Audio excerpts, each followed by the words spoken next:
ವೀಕ್ಷಕರೇ ಶುಭೋದಯ. ನಿಮ್ಮೆಲ್ಲರಿಗೂ ಮಹರ್ಷಿ ದರ್ಪಣ ಪವರ್ಡ್ ಬೈ ವಾಸು ಅಗರಬತ್ತಿ ಕಾರ್ಯಕ್ರಮಕ್ಕೆ ಪ್ರೀತಿಯ ಆತ್ಮೀಯ ಸ್ವಾಗತ. ಸ್ನೇಹಿತರೆ, ಪ್ರತಿನಿತ್ಯ ಬಹಳಷ್ಟು ವಿಚಾರಗಳ ಬಗ್ಗೆ ನಾವು ತಿಳ್ಕೊತಾ ಹೋಗ್ತೀವಿ.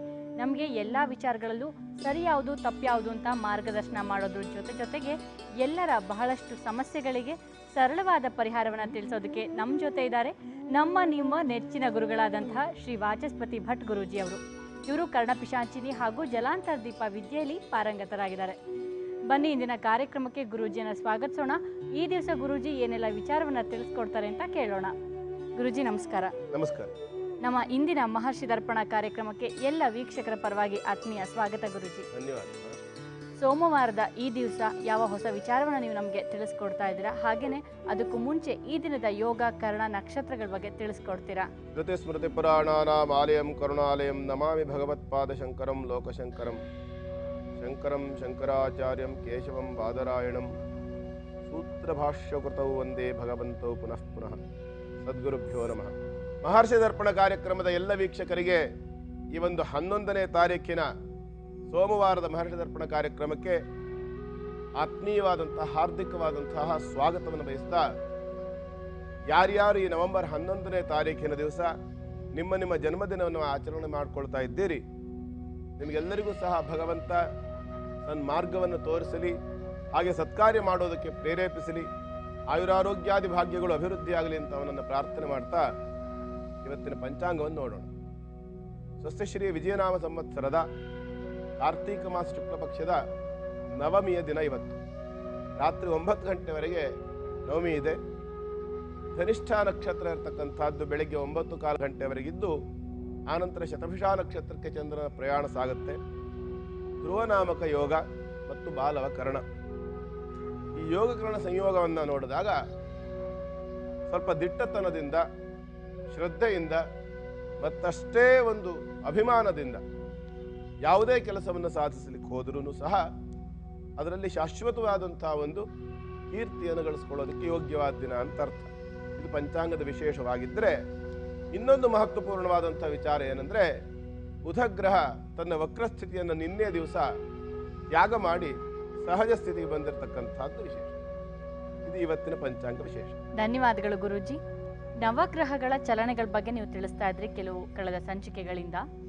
ಚಂದ್ರನ ವಿಚಾರವಾಗಿ ಸೋಮವಾರದ ದಿವಸ ತಿಳಿಸ್ಕೊಡ್ತೀನಿ ಅಂತ ಹೇಳಿದ್ರಿ. ಯಾವ ರೀತಿ ಚಂದ್ರನ ಪರಿಣಾಮ ಜನರ ಮೇಲೆ ಆಗುತ್ತೆ ಅನ್ನೋದನ್ನ ಈ ದಿವಸ ತಿಳಿಸ್ಕೊಡ್ತೀರಾ? ದಧಿ ಶಂಖತುಷಾರಾಭಂ ಕ್ಷೀರೋದಾರ್ಣವ ಸಂಭವಂ ನಮಾಮಿ ಶಶಿನಂ ಚಂದ್ರಂ ಶಂಭೋರ್ ಮುಕುಟಭೂಷಣಂ ಅಂತ ಹೇಳ್ತಾರೆ. ಅಂದ್ರೆ ಚಂದ್ರ ಈಶ್ವರನ ಕಿರೀಟದ ಭೂಷಣ ಪ್ರಾಯನಾಗಿದ್ದಾನೆ. ಅಂತಹ ಚಂದ್ರ ಸಮುದ್ರ ಮಂಥನ ಮಾಡ್ತಕ್ಕಂಥ ಕಾಲದಲ್ಲಿ, ಅಮೃತ ಮಂಥನವನ್ನ ಮಾಡ್ತಾರಲ್ಲ ದೇವತೆಗಳು, ರಾಕ್ಷಸರು ಸೇರ್ಕೊಂಡು ಅಮೃತವನ್ನ ಪಡಿಬೇಕು ಅಂತ ಕ್ಷೀರಸಾಗರವನ್ನ ಮಂದ್ರ ಪರ್ವತವನ್ನು ಇಟ್ಟು ವಾಸುಕಿ ಅನ್ನೋದಕ್ಕೆ ಹಗ್ಗವಾಗಿ ಸುತ್ತಿ, ಒಂದು ಕಡೆಯಲ್ಲಿ ದೇವತೆಗಳು ಇನ್ನೊಂದು ಕಡೆಯಲ್ಲಿ ರಾಕ್ಷಸರು ಸೇರಿ ಪರಸ್ಪರ ಅದನ್ನ ಕ್ಷೀರಸಾಗರ ಮಂಥನವನ್ನು ಮಾಡುವಾಗ ಅಲ್ಲಿ ಚಂದ್ರನ ಆವಿರ್ಭಾವವಾಯಿತು, ಅಲ್ಲಿ ಚಂದ್ರ ಸಿಕ್ಕಿದ ಅಂತ ಬರ್ತದೆ. ಹಾಗಾಗಿ ಕ್ಷೀರೋದಾರಣವ ಸಂಭವ ಅಂತ ಹೇಳ್ತಾರೆ ಚಂದ್ರನನ್ನ. ಕ್ಷೀರ ಅಂದ್ರೆ ಬಿಳಿತಾನೆ, ಹಾಗಾಗಿ ಬಿಳಿಯ ಬಣ್ಣ ಚಂದ್ರನಿಗೆ ಬಹಳ ಶ್ರೇಷ್ಠ. ನಾನು ಸಹ ಇವತ್ತು ಸ್ವಲ್ಪ ಬಿಳಿಯ ಬಣ್ಣವನ್ನೇ ಧರಿಸ್ಕೊಂಡಿದ್ದೀನಿ. ಕಾರಣ ಚಂದ್ರನಿಗೆ ಅತ್ಯಂತ ಪ್ರೀತಿಪಾತ್ರವಾದಂತಹ ಬಣ್ಣ ಬಿಳಿ. ಅವನ ಆರಾಧನೆ ಮಾಡಲಿಕ್ಕೆ ಯಾವ ರೀತಿ ಸೂರ್ಯನಿಗೆ ತಿಳಿಸಿದ್ನಲ್ಲ ಎಕ್ಕದ ಗಿಡ ಅಂತ, ಅದೇ ರೀತಿ ಚಂದ್ರನಿಗೆ ಮುತ್ತುಗದ ಗಿಡವನ್ನು ಹೇಳ್ತದೆ.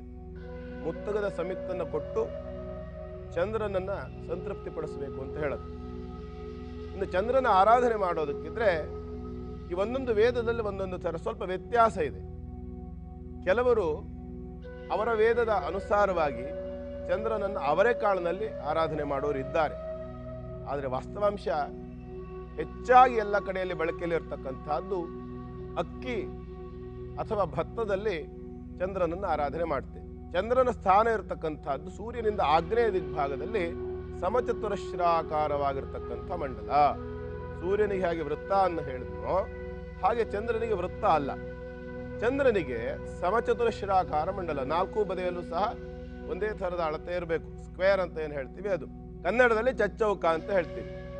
ಬಿಳಿಯ ಬಣ್ಣವನ್ನು ತುಂಬಿ ಚಚ್ಚೌಕವನ್ನು ಬರೆದು ಅದರ ಮೇಲೆ ಅಕ್ಕಿಯನ್ನು ಇಟ್ಟುಕೊಂಡು ಅದನ್ನು ಪೂಜೆ ಮಾಡುವಾಗ ಆದಷ್ಟು ಬಿಳಿಯ ಬಣ್ಣದ ಹೂಗಳನ್ನೇ ಬಳಸಬೇಕು. ಇದು ಚಂದ್ರನ ವಿಶೇಷತೆ.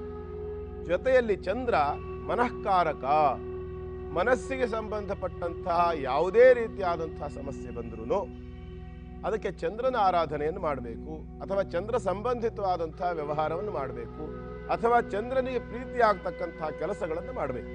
ಚಂದ್ರ ಕರ್ಕಟಕ ಪ್ರಭು ಸಿತನಿಭ ಆತ್ರೇಯ ಗೋತ್ರೋದ್ಭವ ಅಂತ ಹೇಳ್ತಾರೆ. ಆತ್ರೇಯ ಗೋತ್ರದಲ್ಲಿ ಹುಟ್ಟಿರ್ತಕ್ಕಂಥವನು ಚಂದ್ರ ಅಂತ ಹೇಳ್ತಾರೆ. ಆಗ್ನೇಯ ದಿಕ್ಕಿನಲ್ಲಿ ಪಶ್ಚಿಮ ಮುಖನಾಗಿ ನಿಂತಿರ್ತಕ್ಕಂಥವನು ಚಂದ್ರ. ಚಂದ್ರನ ಮುಖ ಪಶ್ಚಿಮಕ್ಕಿರುತ್ತೆ, ಸೂರ್ಯನ ಮುಖ ಪೂರ್ವಕ್ಕಿರುತ್ತೆ. ವಾಸ್ತವಾಂಶ ಏನು ಹೇಳ್ತದೆ ಅಂದರೆ, ಸೂರ್ಯನ ವಿಚಾರವನ್ನು ಸ್ವಲ್ಪ ಬಂದಿದ್ದಕ್ಕ ತಗೊಳ್ತಾ ಇದ್ದೀನಿ.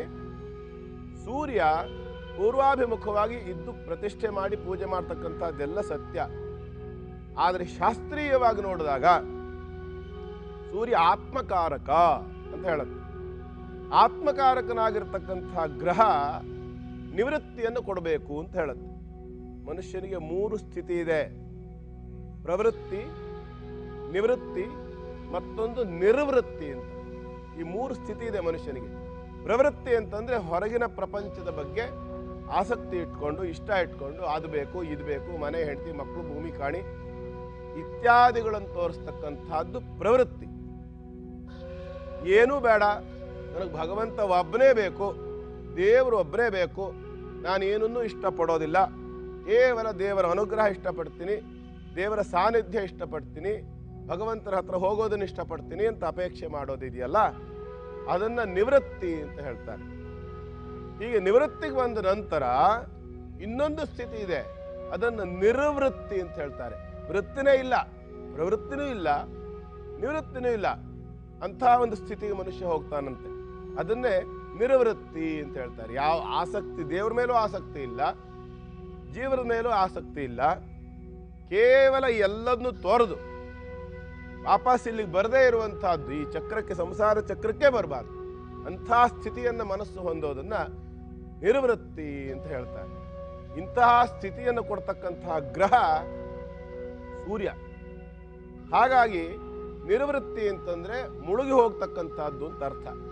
ಮುಳುಗುವಂತಹ ಗ್ರಹ ಸೂರ್ಯ ಹೇಗೆ ಪ್ರಯಾಣವನ್ನು ಮಾಡ್ತಾನೆ? ಪೂರ್ವದಿಂದ ಉದಯಿಸ್ತಾನೆ, ಪಶ್ಚಿಮದ ಕಡೆಗೆ ಹೋಗ್ತಾನೆ. ಒಂದು ಆಶ್ಚರ್ಯ ಅಂದ್ರೆ, ಉಳಿದ 7 ಗ್ರಹಗಳು ಸೂರ್ಯ ಚಂದ್ರನನ್ನು ಹೊರತುಪಡಿಸಿ ತಮ್ಮ ತಮ್ಮ ಕಕ್ಷೆಯಲ್ಲಿ ಕೆಲವು ಸಂದರ್ಭದಲ್ಲಿ ವಕ್ರ ಸ್ಥಿತಿಯಲ್ಲಿ ಇರ್ತವೆ. ರಾಹುಕೇತುಗಳು ಸತತ ವಕ್ರರೇ, ಯಾವಾಗಲೂ ವಕ್ರರೇ. ಆದರೆ ಕುಜ, ಬುಧ, ಗುರು, ಶುಕ್ರ, ಶನಿ ಈ 5 ಗ್ರಹಗಳು ಕೆಲವು ಸಂದರ್ಭದಲ್ಲಿ ಅವರ ಒಂದು ಪರಿಭ್ರಮಣೆಯ ಸಂದರ್ಭದಲ್ಲಿ ಅಪ್ರದಕ್ಷಿಣವಾಗಿ ತಿರುಗತಕ್ಕಂಥದ್ದು, ಅಂದ್ರೆ ವಕ್ರಗತಿಯಲ್ಲಿ ಹೋಗ್ತಕ್ಕಂಥದ್ದಿದೆ. ಆದರೆ ಸೂರ್ಯಚಂದ್ರನಿಗೆ ಯಾವತ್ತೂ ವಕ್ರಗತಿ ಇಲ್ಲ, ಅವ್ರು ಯಾವಾಗಲೂ ಸೀದಾ ಹೋಗೋರೆ, ರಿವರ್ಸ್ ಗೇರ್ ಇಲ್ಲ ಅವ್ರ ಗಾಡಿಗೆ. ಹಾಗಾಗಿ ಈ ಸೂರ್ಯಚಂದ್ರರಲ್ಲಿ ನೋಡಿದಾಗ ನಾವು ಶಾಸ್ತ್ರೀಯವಾಗಿ ನೋಡಿದರೂ ಕೂಡ, ನಿವೃತ್ತಿ ಮಾರ್ಗ ಕಾರಕ ಅಂತ ನೋಡಿದರೂ ಕೂಡ, ಆತ್ಮನಿವೃತ್ತಿ ಕಾರಕ ಅಂತ ನೋಡಿದರೂ ಕೂಡ ಯಾವುದಕ್ಕೆ ಹೋಗ್ಬೇಕಾಯ್ತು? ಇದು ಒಂದಾಯ್ತು. ಇನ್ನೊಂದು ವಿಚಾರ ಪ್ರಧಾನವಾಗಿದೆ. ಸೂರ್ಯನನ್ನು ಪೂರ್ವಾಭಿಮುಖವಾಗಿ ಪ್ರತಿಷ್ಠೆ ಮಾಡ್ತಕ್ಕಂಥದ್ದು ಸರಿ, ಒಂದು ಕಡೆಯಲ್ಲಿ ಸರಿ.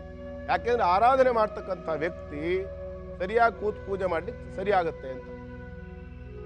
ಆದರೆ ಲೌಕಿಕವಾಗಿ ನೋಡೋಣ, ಅವನಿಗೆ ರಿವರ್ಸ್ ಗೇರ್ ಇಲ್ಲ ಅವನ ಗಾಡಿಗೆ ಅಂತ ಹೇಳಿದೆ ಅಲ್ವಾ, ಅಂದ್ರೆ ಮೇಲೆ ವಕ್ರಗತಿಯಲ್ಲಿ ಹೋಗೋ ಹಾಗಿಲ್ಲ ಅಂತ. ಆದರೆ ಪಶ್ಚಿಮಕ್ಕೆ ಅವನು ಹೋಗ್ತಕ್ಕಂಥವನು ಪಶ್ಚಿಮಕ್ಕೆ ಅಭಿಮುಖನಾಗಿ ಹೋಗ್ಬೇಕು ತಾನೆ.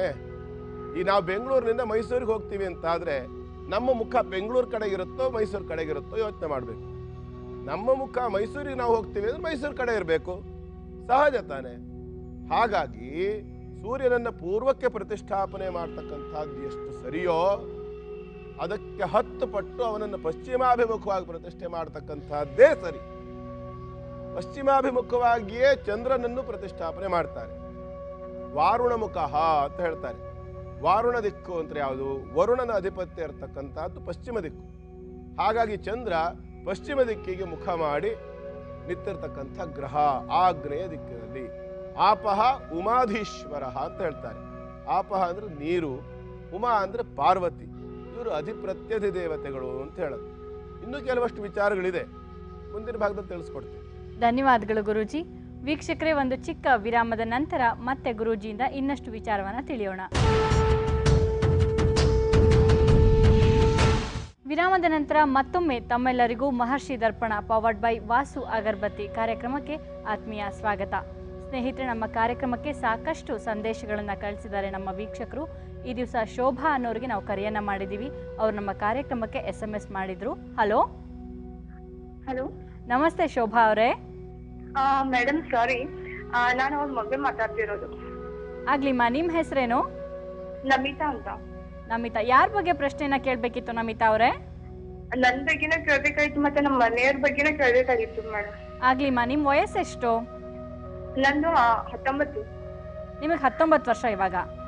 ಹೌದು ಮೇಡಮ್. ಹಾಂ, ಗುರೂಜಿ ಇದ್ದಾರೆ, ಮಾತಾಡಿ ನಮಿತಾ ಅವರೇ. ನಮಸ್ತೆ ಗುರುಜಿ. ನಮಸ್ಕಾರಮ್ಮ, ಒಳ್ಳೇದಾಗ್ಲಿ. ಹೇಗಿದ್ದೀರಾ ಗುರುಜಿ? ಚೆನ್ನಾಗಿದ್ದೀನಿ ತಾಯಿ, ಭಗವಂತನ ಅನುಗ್ರಹ, ಜನರ ಹಾರೈಕೆ. ಹಾ ಗುರುಜಿ. ಹೇಳಿ ನಮಿತಾ ಅವರೇ, ಏನಾಗ್ಬೇಕಾಗಿತ್ತಮ್ಮ? ನಮ್ದು ಅಂದ್ರೆ ನಮ್ ಮನೆಯಲ್ಲಿ ತುಂಬಾ ಕಿರಿಕಿರಿ ನಡ್ತಾ ಇರ್ತದೆ ಗುರುಜಿ. ನಮ್ ತಂದೆ ತಾಯಿ ಮಧ್ಯದಲ್ಲಿ ಜಗಳ ಆಗ್ತಾ ಇರ್ತದೆ ಗುರುಜಿ. ಸರಿ, ಆಮೇಲೆ ಮತ್ತೆ ನಾನು ಗೌರ್ಮೆಂಟ್ ಜಾಬಿಗೆ ಅಂತ ಹಾಕಿದ್ದೀನಿ. ಸರಿ, ಅದು ಆಗುತ್ತಾ ಇಲ್ವಾ ಅಂತ ಅದು ಸ್ವಲ್ಪ ಡೌಟ್ ಅಲ್ಲಿ ಇದೆ ಗುರುಜಿ. ಅದು ನೋಡ್ಬೇಕಾಗಿತ್ತು ಹಾಕಿ. ಸರಿ ಆಯ್ತಮ್ಮ, ನಿಮ್ಮ ಸಮಸ್ಯೆ ಅರ್ಥ ಆಯ್ತು ನನಗೆ. ಹಾ ನಿಮ್ಮ ತಂದೆ ತಾಯಿ ಅನ್ಯೋನ್ಯವಾಗಿರೋದಕ್ಕೆ ಏನ್ ಮಾಡ್ಬೇಕು, ಹಾ ಜೊತೆಯಲ್ಲಿ ನಿಮಗೆ ಸರ್ಕಾರಿ ನೌಕರಿ ಆಗೋದಕ್ಕೆ ಏನು ಸಮಸ್ಯೆ ಇದೆ, ಹಾ ಅಥವಾ ಅದಕ್ಕೆ ಏನ್ ಮಾಡ್ಬೇಕು ಆಯ್ತು ಗುರುಜಿ. ಇತ್ಯಾದಿ ಪ್ರಶ್ನೆಗಳಿದೆ ಅಲ್ವಾ? ಹೌದು ಗುರುಜಿ. ಇದೆಲ್ಲವನ್ನ ಕರ್ಣಪಿಶಾಚಿನಿ ತಂತ್ರದಲ್ಲಿ ನೋಡಿ ನಾನು ಉತ್ತರ ಕೊಡ್ತೀನಿ, ಆಗ್ಬೋದಾ?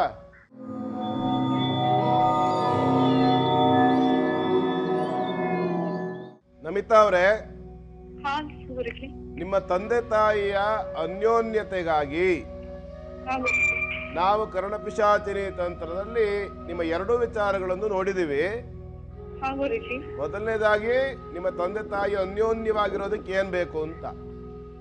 ಹಾ ಗುರುಜಿ. ಇನ್ನೊಂದು, ನಿಮಗೆ ಸರ್ಕಾರಿ ಉದ್ಯೋಗಕ್ಕೆ ಏನ್ ಮಾಡ್ಬೇಕು ಅಂತ. ಹಾ ಗುರುಜಿ. ಮೊದಲನೇದಾಗಿ ನಿಮ್ಮ ಸರ್ಕಾರಿ ಉದ್ಯೋಗದ ಬಗ್ಗೆ ತಿಳಿಸ್ತೇನೆ. ಹಾ ಓಕೆ ಗುರುಜಿ. ನೀವು 16 ಸೋಮವಾರ ದಿವಸ ಈಶ್ವರನ ಆರಾಧನೆ ಮಾಡಬೇಕು. 16 ಸೋಮವಾರ ಹಾ ಗುರುಜಿ. ಈಶ್ವರನ ಪೂಜೆಯನ್ನು ಮಾಡಬೇಕು. ಈಶ್ವರನ ದೇವಸ್ಥಾನಕ್ಕೆ ಹೋಗೋದು, ಹಾ ಗುರುಜಿ. ಅಲ್ಲಿ ಹೋಗಿ ದರ್ಶನಾದಿಗಳನ್ನು ಮಾಡ್ಕೊಂಡು ಬರೋದು, ಹಾ ಓಕೆ ಗುರುಜಿ. ಈ ಕೆಲಸ ಮಾಡಬೇಕು. ಇದನ್ನ ಮಾಡಿದಾಗ ನಿಮಗೆ ಸರ್ಕಾರಿ ಉದ್ಯೋಗ ಏನ್ ಸಿಗಬೇಕಾಗಿದೆ ಅದಕ್ಕೆ ಅನುಕೂಲ ಆಗತ್ತೆ. ಆಯ್ತು ಗುರುಜಿ. ಇನ್ನು ನಿಮ್ಮ ತಂದೆ ತಾಯಿಗಳ ಅನ್ಯೋನ್ಯತೆಗಾಗಿ ನಿಮ್ಮ ಊರಿನ ಸಮೀಪದಲ್ಲಿ ಶಾಂತಿಕಾ ಪರಮೇಶ್ವರಿ ಅಂತ ಒಂದು ದೇವಿ ಇರ್ಬೇಕಲ್ಲ? ಶಾಂತಿಕಾ ಪರಮೇಶ್ವರಿ? ಹೌದು, ಶಾಂತಿಕಾ ಪರಮೇಶ್ವರಿ ಅಂತ ಒಂದು ದೇವಿ ಇದೆ. ಹಾ ಗುರುಜಿ. ಒಂದು ದೇವಿ ಸನ್ನಿಧಿ ಇದೆ. ಕುಮಟಾದ ಹತ್ರ ಹೆಗಡೆ ಅಂತ ಒಂದು ಊರಿದೆ. ಹೌದು. ಆ ಊರಿನಲ್ಲಿ ಶಾಂತಿಕಾ ಪರಮೇಶ್ವರಿ ದೇವಸ್ಥಾನ ಇದೆ. ಹಾ, ಅಲ್ಲಿಗೆ ನಿಮ್ಮ ತಂದೆ ತಾಯಿಗಳನ್ನು ಕರ್ಕೊಂಡು ಹೋಗ್ಬೇಕು. ಓಕೆ. ಹಾ, ಶಾಂತಿಕಾ ಪರಮೇಶ್ವರಿಯ ದೇವಸ್ಥಾನಕ್ಕೆ ಹೋಗ್ಬೇಕು. ಹಾ ಗುರುಜಿ. ಅಲ್ಲಿ ನಿಮ್ಮ ತಂದೆ ತಾಯಿಗಳನ್ನ ಇಬ್ಬರನ್ನು ಕರ್ಕೊಂಡು ಹೋಗ್ಬೇಕು. ಹಾ ಗುರುಜಿ. ಅಲ್ಲಿ ಅಮ್ಮನವರ ದರ್ಶನ ಮಾಡಿ ಹಾ, ನಿಮ್ಮ ತಂದೆ ತಾಯಿಗಳ ಹೆಸರಿನಲ್ಲಿ ಕುಂಕುಮಾರ್ಚನೆಯನ್ನು ಮಾಡಿಸ್ಬೇಕು. ಕುಂಕುಮಾರ್ಚನೆ? ಹಾ. ಆ ಕುಂಕುಮವನ್ನು ಪ್ರಸಾದ ತಂದು ನಿಮ್ಮ ತಂದೆ ತಾಯಿ ಇಬ್ರು ನಿತ್ಯ ಅದನ್ನ ಹಚ್ಚಿಕೊಂಡ್ರೆ, ಹಾ, ಇದೇ ತರ 3 ಹುಣ್ಣಿಮೆ ದಿವಸ ಮಾಡ್ಬೇಕಂದ್ರೆ ಹುಣ್ಣಿಮೆ ದಿವಸನೇ ಹೋಗ್ಬೇಕು. ಹಾ, ಈ ತರ 3 ಹುಣ್ಣಿಮೆಗೆ ಅಲ್ಲಿ ಹೋಗಿ ಅರ್ಚನೆ ಮಾಡಿಸಿ ಕುಂಕುಮ ತಗೊಂಡ್ ಬಂದು ನಿತ್ಯ ಹಚ್ಕೊಂಡ್ರೆ ಹಾ, ನಿಮ್ಮ ತಂದೆ ತಾಯಿಯಲ್ಲಿ ಅನ್ಯೋನ್ಯತೆ ಅನ್ನುವಂತಹದ್ದು ಮೂಡುತ್ತೆ. ಆಯ್ತು ಗುರುಜಿ. ಅರ್ಥ ಆಯ್ತಲ್ವಾ? ಹಾ ಗುರುಜಿ. ಒಳ್ಳೇದಾಗ್ಲಿ. ಧನ್ಯವಾದಗಳು ನಮ್ಮ ಕಾರ್ಯಕ್ರಮಕ್ಕೆ ಸಂದೇಶವನ್ನ ಕಳಿಸಿದ್ದಕ್ಕಾಗಿ. ಆದಷ್ಟು ಬೇಗ ನಿಮ್ಮ ತಂದೆ ತಾಯಿಯ ಹಾಗೂ ನಿಮ್ಮ ಸಮಸ್ಯೆ ಕೂಡ ಬಗೆಹರಿಲಿ ಅಂತ ನಾವು ಆಶಿಸ್ತೀವಿ. ಸ್ನೇಹಿತರೆ, ನೀವು ಕೂಡ ನಮ್ಮ ಕಾರ್ಯಕ್ರಮಕ್ಕೆ ಸಂದೇಶವನ್ನು ಕಳಿಸ್ಬೇಕು ಅಂತಂದರೆ ನಿಮ್ಮ ಮೊಬೈಲ್ನಲ್ಲಿ MD ಅಂತ ಟೈಪ್ ಮಾಡಿ, ಸ್ವಲ್ಪ ಸ್ಪೇಸ್ ಕೊಟ್ಟು ನಿಮ್ಮ ಹೆಸರನ್ನು ಟೈಪ್ ಮಾಡಿ, ಮತ್ತೆ ಸ್ವಲ್ಪ ಸ್ಪೇಸ್ ಕೊಟ್ಟು ನಿಮ್ಮ ಊರಿನ ಹೆಸರನ್ನು ಟೈಪ್ ಮಾಡಿ 57827ಕ್ಕೆ ಕಳಿಸ್ಕೊಡಿ. ನಿಮ್ಮಿಂದ ಸಂದೇಶ ಬಂದ ನಂತರ ನಾವೇ ನಿಮಗೆ ಕರೆಯನ್ನು ಮಾಡ್ತೀವಿ. ನೀವು ನೇರವಾಗಿ ಗುರೂಜಿ ಜೊತೆ ಮಾತಾಡಬಹುದು. ನಿಮ್ಮ ಎಲ್ಲ ಸಮಸ್ಯೆಗಳಿಗೆ ಪರಿಹಾರವನ್ನು ಕಂಡ್ಕೋಬಹುದು. ಈಗ ನಾಳೆ ದಿವಸ ಎಲ್ಲ ರಾಶಿಗಳಿಗೆ ಯಾವ ರೀತಿ ಫಲ ಇದೆ ಅಂತ ತಿಳಿಯೋಣ ಅಲ್ವಾ? ಗುರುಜಿ, ನಾಳೆ ದ್ವಾದಶ ರಾಶಿಗಳ ಯೋಗ ಫಲ ಹೇಗಿದೆ ಅಂತ ತಿಳಿಸ್ಕೊಡಿ.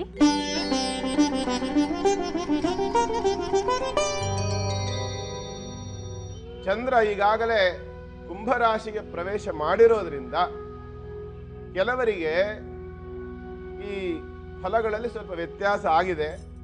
ಮತ್ತು ಅದೇ ಫಲ ಇನ್ನೊಂದು ಕೆಲವು ದಿವಸಗಳವರೆಗೆ ಮುಂದುವರಿಯುತ್ತೆ ಕೂಡ. ಮೊದಲು ಮೇಷರಾಶಿ ಯೋಗವನ್ನು ನೋಡೋಣ.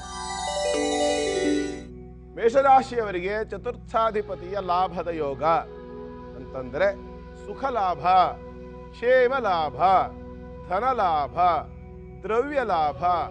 ಅವನು ಕಾರಕ ಔಷಧಿಗೆ, ಹಾಗಾಗಿ ಔಷಧಿಯನ್ನು ತಗೊಳ್ತಾ ಇರತಕ್ಕಂಥವರಿಗೆ ಆರೋಗ್ಯದಲ್ಲಿ ಅಭಿವೃದ್ಧಿ, ಮಾನಸಿಕವಾದ ನೆಮ್ಮದಿ.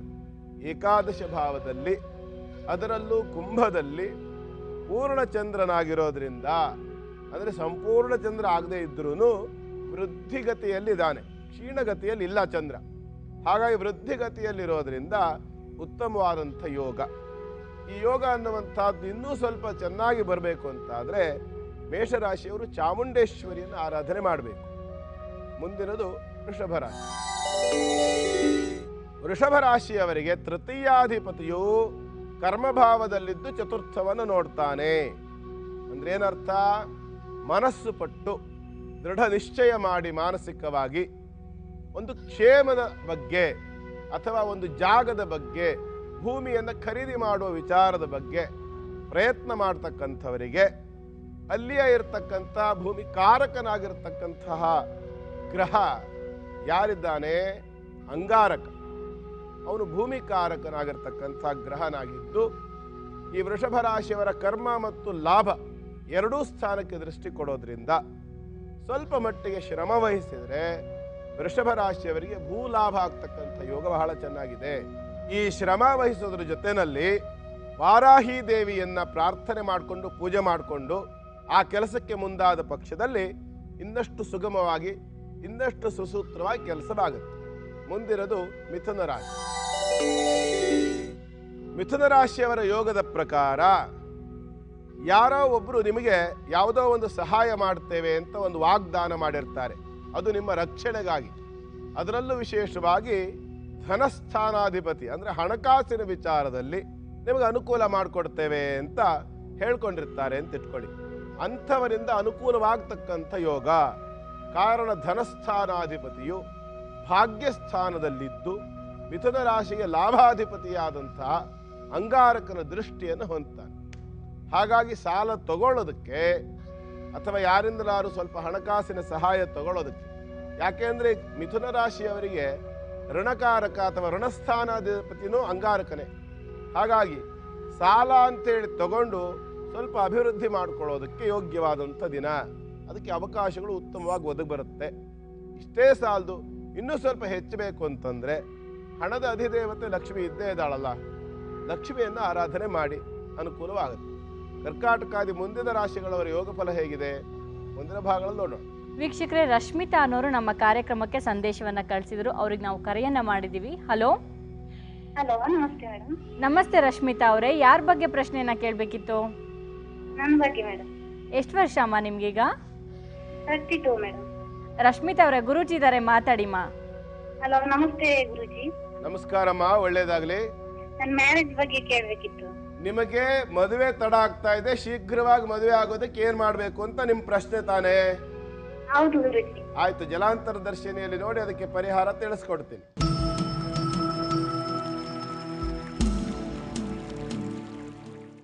ನೀವೇನು ಮದುವೆ ತಡ ಆಗ್ತಿದೆ ಅಂತ ಕೇಳಿದ್ರಲ್ಲ, ಹೌದು ಗುರೂಜಿ. ಇದಕ್ಕೆ ಸಂಬಂಧಪಟ್ಟು ಹಾ ಗುರೂಜಿ. ನಾವು ಪ್ರಶ್ನೆಯನ್ನ ನೋಡಿ ಆಯ್ತು. ಹಾ ಗುರೂಜಿ. ಅದರ ಪ್ರಕಾರ ನಿಮ್ಗೆ ಇರ್ತಕ್ಕಂಥದ್ದು ಹಾ. ವಿಳಂಬ ವಿವಾಹ ದೋಷ ಹಾ ಮತ್ತು ಕಳತ್ರ ದೋಷ. ಹಾ ಗುರೂಜಿ. ಈ ಎರಡು ದೋಷ ಇದೆ. ಹಾ. ಈ ಎರಡು ದೋಷಕ್ಕೆ ನೀವು ಪರಿಹಾರ ಮಾಡಿಕೊಂಡ್ರೆ ಹಾ. ಶೀಘ್ರವಾಗಿ ವಿವಾಹ ಸಿದ್ಧಿ ಆಗತ್ತೆ. ಈಗಾಗಲೇ ಮಾಡಿದ್ದೀರಿ ಗುರೂಜಿ. ಏನ್ ಮಾಡಿದ್ದೀರಮ್ಮ? ಕುಕ್ಕೆ ಸುಬ್ರಹ್ಮಣ್ಯದಲ್ಲಿ ಕುಜದೋಷಕ್ಕೆ ಪರಿಹಾರ, ಕುಂಭ ವಿವಾಹ ಮತ್ತೆ ಪರಿಹಾರ ಹೋಮ ಎಲ್ಲ ಮಾಡಿಸಿದ್ವಿ. ಏನ್ ಹೋಮ ಮಾಡಿಸಿದ್ದೀರಮ್ಮ? ಕುಜದೋಷಕ್ಕೆ ನವಗ್ರಹ ಹೋಮ ಎಲ್ಲ ನವಗ್ರಹ ಹೋಮ ಮತ್ತು ಕುಜ ದೋಷಕ್ಕೆ ಕುಂಭ ವಿವಾಹ. ಕುಜದೋಷಕ್ಕೆ ಕುಂಭ ವಿವಾಹ, ಗ್ರಹಚಾರಕ್ಕೆ ನವಗ್ರಹ ಹೋಮ ಸರಿ. ಹೌದು ಗುರುಜಿ. ಕಳತ್ರ ದೋಷಕ್ಕೆ ಏನ್ ಮಾಡಿದಿರಿ? ಕಳತ್ರ ದೋಷ ಅಂತ ಒಂದು ದೋಷ ಇದೆ. ಹಾ ಗುರುಜಿ. ಜೊತೆಯಲ್ಲಿ ವಿಳಂಬ ವಿವಾಹ ದೋಷ ಅಂತ ಅದು ಒಂದು ದೋಷ ಇದೆ. ಹಾ ಗುರುಜಿ. ಈ ಎರಡು ದೋಷಕ್ಕೆ ನೀವೇನು ಮಾಡಿಲ್ಲ. ಹಾ ಗುರುಜಿ. ಕಳತ್ರ ದೋಷಕ್ಕೆ ಹಾ. ರಂಭಾ ವಿವಾಹ ಅಂತ ಹೇಳ್ತಾರೆ. ಹಾ ಗುರುಜಿ. ಕುಂಭ ವಿವಾಹ ಅಲ್ಲ. ಹಾ. ರಂಭಾ ವಿವಾಹ ಅಂದ್ರೆ ಬಾಳೆ ಮರದ ಜೊತೆಯಲ್ಲಿ ಮದುವೆ ಮಾಡುವಂತಹದ್ದು, ಆಮೇಲೆ ಆ ಬಾಳೆ ಮರ ಕಡ್ದು ಹಾಕುವಂತಹದ್ದು. ಹಾ ಗುರುಜಿ. ಇದನ್ನ ಮಾಡಿದ್ರಾ? ಇಲ್ಲ ಇಲ್ಲ ಗುರುಜಿ. ಹಾಗೇನೆ ವಿಳಂಬ ವಿವಾಹ ದೋಷಕ್ಕೆ ಹಾ. ಸ್ವಯಂವರ ದುರ್ಗಾ ಅನ್ನುವಂತ ಒಂದು ಹೋಮವನ್ನು ಮಾಡ್ಬೇಕು. ಅದನ್ನ ಮಾಡಿದ್ರಾ? ಇಲ್ಲ ಗುರುಜಿ. ಮತ್ತೆ ಯಾವ್ದನ್ನ ಮಾಡ್ಬೇಕೋ ಅದನ್ನೇ ಮಾಡ್ಬೇಕು. ಹಾ ಗುರುಜಿ. ಈಗ ರಂಭಾ ವಿವಾಹ ಮತ್ತು ಸ್ವಯಂವರ ಪಾರ್ವತಿ ಹೋಮವನ್ನು ಮಾಡಿಸಿ. ಆಯ್ತು ಗುರುಜಿ. ಖಂಡಿತವಾಗಿ ಶೀಘ್ರವಾಗಿ ನಿಮಗೆ ವಿವಾಹ ಆಗತ್ತೆ. ಆಯ್ತು ಗುರುಜಿ. ಯೋಚನೆ ಮಾಡಬೇಡಿ, ಒಳ್ಳೇದಾಗ್ಲಿ. ಧನ್ಯವಾದಗಳು ರಶ್ಮಿತಾ ಅವರೇ ನಮ್ಮ ಕಾರ್ಯಕ್ರಮಕ್ಕೆ ಸಂದೇಶವನ್ನ ಕಳಿಸಿದ್ದಕ್ಕಾಗಿ. ವೀಕ್ಷಕರಿಗೊಂದು ವಿರಾಮ, ವಿರಾಮದ ನಂತರ ಕಾರ್ಯಕ್ರಮ ಮುಂದುವರಿಯುತ್ತೆ. ವಿರಾಮದ ನಂತರ ಮತ್ತೊಮ್ಮೆ ತಮ್ಮೆಲ್ಲರಿಗೂ ಮಹರ್ಷಿ ದರ್ಪಣ ಪವರ್ಡ್ ಬೈ ವಾಸು ಅಗರಬತ್ತಿ ಕಾರ್ಯಕ್ರಮಕ್ಕೆ ಸ್ವಾಗತ. ಸ್ನೇಹಿತರೆ, ನಮ್ಮ ಕಾರ್ಯಕ್ರಮಕ್ಕೆ ಸಾಕಷ್ಟು ಪತ್ರಗಳು ಬಂದಿದೆ. ಈ ದಿವಸ ಒಂದು ಪತ್ರವನ್ನು ಓದ್ತಾ ಇದ್ದೀನಿ. ಗುರೂಜಿ, ಈ ಪತ್ರವನ್ನು ರಜಿಯಾ ಬಾನು ಅನ್ನೋರು ಬರೆದಿದ್ದಾರೆ. ಗುರೂಜಿ ಅವರಿಗೆ ನನ್ನ ನಮಸ್ಕಾರಗಳು. ನನ್ನ ಗಂಡ ನನ್ನನ್ನು ಬಿಟ್ಟು ಹೋಗಿರುತ್ತಾರೆ. ಮಗಳಿಗೆ ಮದುವೆ ಮಾಡಲು ಸಾಧ್ಯವಾಗದಿದ್ದ ಕಾರಣ 8 ತಿಂಗಳಾಯಿತು ಅವರು ನನ್ನ ಮೇಲೆ ಕೋಪ ಮಾಡಿಕೊಂಡು ಮನೆಯಿಂದ ಹೊರಟೋಗಿದ್ದಾರೆ. ಅವರಿಗೆ ನನ್ನ ಮೇಲೆ ಮನಸ್ಸಿಲ್ಲ. ಅವರು ಒಂದೇ ಸಲ ನನಗೆ ಫೋನ್ ಮಾಡಿ ನನ್ನನ್ನು ಮಾತಾಡಿಸಿದ್ರು ಸಾಕು, ನನ್ನ ಮನಸ್ಸಿಗೆ ನೆಮ್ಮದಿ ಉಂಟಾಗತ್ತೆ. ನಾನು ಒಂದು ಸಣ್ಣ ಬಟ್ಟೆ ಅಂಗಡಿಯನ್ನು ಇಟ್ಕೊಂಡಿದ್ದೀನಿ. ಅಲ್ಲೂ ಕೂಡ ವ್ಯಾಪಾರ ಮಾಡೋದಕ್ಕೆ ಜನ ಬಿಡ್ತಾ ಇಲ್ಲ. ನನ್ನನ್ನು ಓಡಿಸ್ಬೇಕು ಅಂತ ಜನ ನೋಡ್ತಾ ಇದ್ದಾರೆ. ಮೊದಲು ಅಂಗಡಿ ಚೆನ್ನಾಗಿ ನಡೀತಿತ್ತು, ಆದರೆ ಈಗ ಸ್ವಲ್ಪ ಸಾಲ ಆಗಿದೆ. ಜೀವನದಲ್ಲಿ ತುಂಬ ನೊಂದಿದ್ದೇನೆ. ನನ್ನ ಮಗ ಬೇರೆ ತುಂಬ ಕಷ್ಟ ಕೊಡ್ತಾ ಇದ್ದಾನೆ. ಮಾತಾಡಿದ್ರೆ ಸಾಕು ಸಾಯ್ತೀನಿ ಅನ್ನೋ ಮಾತನ್ನ ಹೇಳ್ತಾನೆ. ನನಗೊಂದು ದಾರಿ ತೋರಿಸಿ. ಈ ಕಡೆ ಮಕ್ಕಳು ನನ್ನ ಮಾತು ಕೇಳೋದಿಲ್ಲ, ಗಂಡನೂ ನನ್ನೊಂದಿಗೆ ಇಲ್ಲ. ಒಂದು ಸಲ ನನ್ನ ಗಂಡ ನನಗೆ ಮಾತಾಡ್ಸಿದ್ರೆ ಸಾಕು ಅನ್ನೋ ಭಾವನೆ ನನ್ನಲ್ಲಿ ಉಂಟಾಗಿದೆ. ದಯವಿಟ್ಟು ನಮ್ಮ ಸಂಸಾರದ ಈ ಒಂದು ಸಮಸ್ಯೆಗೆ ಪರಿಹಾರವನ್ನು ತಿಳಿಸ್ಕೊಡಿ ಅಂತ ಹೇಳಿ ರಜಿಯಾ ಬಾನು ಅವರು ಪತ್ರವನ್ನು ಬರೆದಿದ್ದಾರೆ. ಗುರೂಜಿ, ರಜಿಯಾ ಬಾನು ಅವರೇ, ನಿಮ್ಮ ಸಮಸ್ಯೆ ನಮಗೆ ಅರ್ಥವಾಯಿತು. ಕರ್ಣಪಿಶಾಚಿನಿ ತಂತ್ರದಲ್ಲಿ ನಿಮ್ಮ ಪ್ರಶ್ನೆಗೆ ಯಾವ ಪರಿಹಾರ ಇದೆ ಅಂತ ನೋಡಿ ತಿಳಿಸ್ತೀನಿ.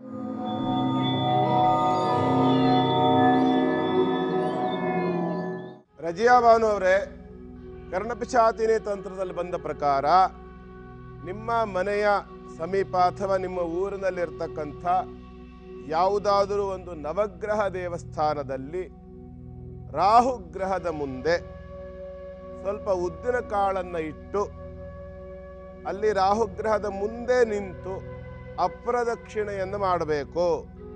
18 ಅಪ್ರದಕ್ಷಿಣೆ ಮಾಡಿಬಿಟ್ಟು 18 ನಮಸ್ಕಾರ ಮಾಡಬೇಕು. ಅಂದರೆ ಒಂದೊಂದು ಪ್ರದಕ್ಷಿಣೆಗೆ ಒಂದೊಂದು ನಮಸ್ಕಾರ. ಈ ರೀತಿಯಾಗಿ 18 ಅಪ್ರದಕ್ಷಿಣೆ 18 ನಮಸ್ಕಾರವನ್ನು ಮಾಡಿ ಬರಬೇಕು. ಇದನ್ನು ಯಾವ ವಾರ ಮಾಡಬೇಕು ಅಂತಂದರೆ ಕೇವಲ ಭಾನುವಾರ ಮಾತ್ರ ಮಾಡಬೇಕು. ಭಾನುವಾರ ದಿವಸ ಇದನ್ನು ಆಚರಣೆ ಮಾಡಿ ಒಟ್ಟು 6 ಭಾನುವಾರ ಮಾಡಿ ಸಾಕು. 6 ಭಾನುವಾರ ಮಾಡಿದರೆ ನಿಮ್ಮ ಈ ಸಮಸ್ಯೆ ಖಂಡಿತವಾಗಿ ಪರಿಹಾರವಾಗುತ್ತೆ. ಜೊತೆಯಲ್ಲಿ ನಿಮ್ಮ ಯಜಮಾನರು ಕೂಡ ವಾಪಸ್ ನಿಮ್ಮ ಮನೆಗೆ ಬರಲಿಕ್ಕೆ ಅವಕಾಶ ಆಗುತ್ತೆ. ಪ್ರಯತ್ನ ಮಾಡಿ, ಒಳ್ಳೆಯದಾಗುತ್ತೆ. ಧನ್ಯವಾದಗಳು ರಜಿಯಾ ಬಾನು ಅವರೇ ನಮ್ಮ ಕಾರ್ಯಕ್ರಮಕ್ಕೆ ಪತ್ರವನ್ನು ಬರೆದಿದ್ದಕ್ಕಾಗಿ. ಸ್ನೇಹಿತರೆ, ನೀವು ಕೂಡ ಕಾರ್ಯಕ್ರಮಕ್ಕೆ ಪತ್ರವನ್ನು ಬರೀಬೇಕು ಅಂದರೆ ಕಾರ್ಯಕ್ರಮದ ಕೊನೆಯಲ್ಲಿ ನಾವು ನಮ್ಮ ವಾಹಿನಿಯ ವಿಳಾಸವನ್ನು ತಿಳಿಸ್ತೀವಿ. ದಯವಿಟ್ಟು ಆ ವಿಳಾಸಕ್ಕೆ ನಿಮ್ಮ ಪತ್ರವನ್ನು ಬರೆದು ಕಳಿಸಿ. ಯಾರ ಬಗ್ಗೆ ಪ್ರಶ್ನೆಯನ್ನು ಬರೀತಾ ಇದ್ರೋ ಅವರ ಹೆಸರು ಹಾಗೂ ಅವರ ವಯಸ್ಸನ್ನು ಬರೆದ್ರೆ ಸಾಕು. ವೀಕ್ಷಕರೇ, ಉಳಿದ ರಾಶಿಗಳ ಫಲವನ್ನು ತಿಳಿಯೋಣ ಅಲ್ವಾ? ಗುರೂಜಿ, ಕಟಕ ರಾಶಿಯಿಂದ ಉಳಿದ ರಾಶಿಗಳ ಯೋಗ ಫಲ ನಾಳೆಗೆ ಹೇಗಿದೆ ಅಂತ ತಿಳಿಸ್ಕೊಡಿ.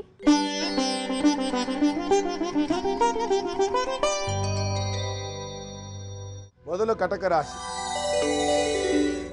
ರಾಶ್ಯಾಧಿಪತಿಯ ಅಷ್ಟಮ ಭಾವದ ಯೋಗ ಅಂದರೆ ಆರೋಗ್ಯ ಹಾನಿ ಅಂತ ಅರ್ಥ. ಸ್ವಲ್ಪ ಹಣ ಖರ್ಚು ಮಾಡಿ ಬರಬೇಕಾಗುತ್ತೆ ಅಂತ ಅರ್ಥ. ಹಾಗೂ ಸ್ವಲ್ಪ ಚಿಂತೆ ಕೂಡ ಆಗುತ್ತೆ. ಯಾವ ರೀತಿಯಲ್ಲಿ ಆರೋಗ್ಯದಲ್ಲಿ ಹಾನಿ ಆಗುತ್ತೆ ಅಂದರೆ ಯಾರು ಅದಕ್ಕೆ ಪುಷ್ಟಿ ಕೊಡ್ತಾರೆ ಅಂತ ನೋಡಬೇಕು. ಪುಷ್ಟಿ ಕೊಡ್ತಕ್ಕಂತಹ ಗ್ರಹ ಈ ಅನಾರೋಗ್ಯಕ್ಕೆ ಇಲ್ಲಿ ಮುಖ್ಯವಾಗಿ ಗುರು ಮತ್ತು ಅಂಗಾರಕ, ಪಿತ್ತ ಅಥವಾ ರಕ್ತ ಸಂಬಂಧಿ, ಅಥವಾ ಯಾರಿಗೆ ಬ್ಲಡ್ ಪ್ರೆಷರ್ ಇರ್ತದೆ, BP ಅಂತ ಏನು ಹೇಳ್ತೀವಿ, ಅಧಿಕ ರಕ್ತದೊತ್ತಡ ಅಂತ, ಅಂಥವರಿಗೆ ಸ್ವಲ್ಪ ಸಮಸ್ಯೆ ಜಾಸ್ತಿ ಆಗ್ತಕ್ಕಂಥ ಯೋಗ ಕರ್ಕಾಟಕ ರಾಶಿಯವರಿಗೆ. ಹಾಗಾಗಿ ಇದಕ್ಕೆ ಕಾರಕರಾಗಿರ್ತಕ್ಕಂಥವರು 3 ಗ್ರಹಗಳು. ಆ 3 ಗ್ರಹಗಳಲ್ಲಿ ಒಂದು ಗುರು, ಒಂದು ಕುಜ, ಇನ್ನೊಂದು ಚಂದ್ರ. 2 ಶುಭ ಗ್ರಹಗಳು, 1 ಪಾಪಗ್ರಹ, ಜೊತೆಗಿರ್ತಕ್ಕಂಥದ್ದು 1 ಶುಭ ಗ್ರಹ ವಕ್ರನಾಗಿರುವಂತಹದ್ದು. ಹಾಗಾಗಿ ಇಲ್ಲಿ ಪಾಪಭೀತಿ ಹೆಚ್ಚಾಗಿದೆ, ಪಾಪಗ್ರಹಗಳ ಯುತಿಯೇ ಹೆಚ್ಚಾಗಿರೋದ್ರಿಂದ ಪಾಪನಾಶಕನಾಗಿರ್ತಕ್ಕಂತಹ ದೇವರನ್ನು ಆರಾಧನೆ ಮಾಡಬೇಕು. ಅದರಲ್ಲೂ ಕರ್ಕಾಟಕ ರಾಶಿಯವರಿಗೆ ಪಾಪನಾಶಕರಾಗಿರ್ತಕ್ಕಂತಹ ದೇವತೆಗಳು ಯಾರು ಅಂತ ನೋಡಿದ್ರೆ ಶಿವ ಮತ್ತು ಪಾರ್ವತಿ. ಉಮಾಮಹೇಶ್ವರರನ್ನ ಅಂದ್ರೆ ಶಿವ ಮತ್ತು ಪಾರ್ವತಿಯನ್ನ ಆರಾಧನೆ ಮಾಡಿದರೆ ಈ ದೋಷ ಅನ್ನುವಂತಹದ್ದು ಖಂಡಿತವಾಗಿ ಪರಿಹಾರವಾಗುತ್ತೆ. ಮುಂದಿನದು ಸಿಂಹರಾಶಿ. ಸಿಂಹರಾಶಿಯ ಸಪ್ತಮ ಭಾವದಲ್ಲಿರ್ತಕ್ಕಂತಹ ಚಂದ್ರನ ಯೋಗವನ್ನು ನೋಡಿದಾಗ ರಾಶಿಗೆ ದೃಷ್ಟಿ. ಸಪ್ತಮ ಭಾವ ಅಂತಂದ್ರೆ ಸ್ತ್ರೀ, ಹೆಂಡತಿ ಅಂತ ಅರ್ಥ. ಹೆಂಡತಿ ಅಂತ ಬಂದಾಗ ಗಂಡಸರಿಗಾಯ್ತು. ಅದೇ ಹೆಣ್ಣು ಮಕ್ಕಳಿಗೆ ಅಂತ ಬಂದಾಗ ಅದೇ ಗಂಡ ಅಂತಾಯ್ತು, ಸಂಗಾತಿ ಅಂತ ಅರ್ಥ. ಕಳತ್ರ ಅಂತ ಕೂಡ ಹೇಳ್ತಾರೆ. ಹಾಗಾಗಿ ಸಪ್ತಮಂ ದ್ಯೂರಮಸ್ತಂಚ ದ್ಯೂತಂಚ ವದನಸ್ಪರ ಕಾಮೋ ವಿವಾಹೋ ಜಾಮಿತ್ರಂ ಭಾಗ್ಯೇತಿ ಚ ನಿದರ್ಶಿತಂ. ಇಲ್ಲಿ 2 ರೀತಿಯ ಫಲವನ್ನು ಹೇಳಬಹುದು. ಅವಿವಾಹಿತರಿಗೆ ವಿವಾಹ ಪ್ರಯತ್ನಕ್ಕೆ ಯೋಗ್ಯವಾದ ದಿನ ಅಂತ ಮೊದಲನೇದಾಗಿ. 2ನೇದಾಗಿ ವಿವಾಹ ಆಗಿರುವವರಿಗೆ ಹೆಂಡತಿಯ ಆರೋಗ್ಯದ ಚಿಂತೆ ಅಥವಾ ಗಂಡನ ಆರೋಗ್ಯಕ್ಕೆ ಸಂಬಂಧಪಟ್ಟ ಚಿಂತೆ ಅಂತ ಹೇಳುತ್ತೆ. ಶಾರೀರಿಕವಾಗಿ ಯಾರಿಗೆ ಬ್ಲಡ್ ಪ್ರೆಷರ್ ಇರುತ್ತೆ ಅದು ಹೆಚ್ಚಾಗ್ತಕ್ಕಂಥ ಒಂದು ಯೋಗ. ಹಾಗಾಗಿ ಈಗ ಬಹಳ ಎಚ್ಚರಿಕೆಯನ್ನು ವಹಿಸಬೇಕಾದಂತಹದ್ದಿದೆ.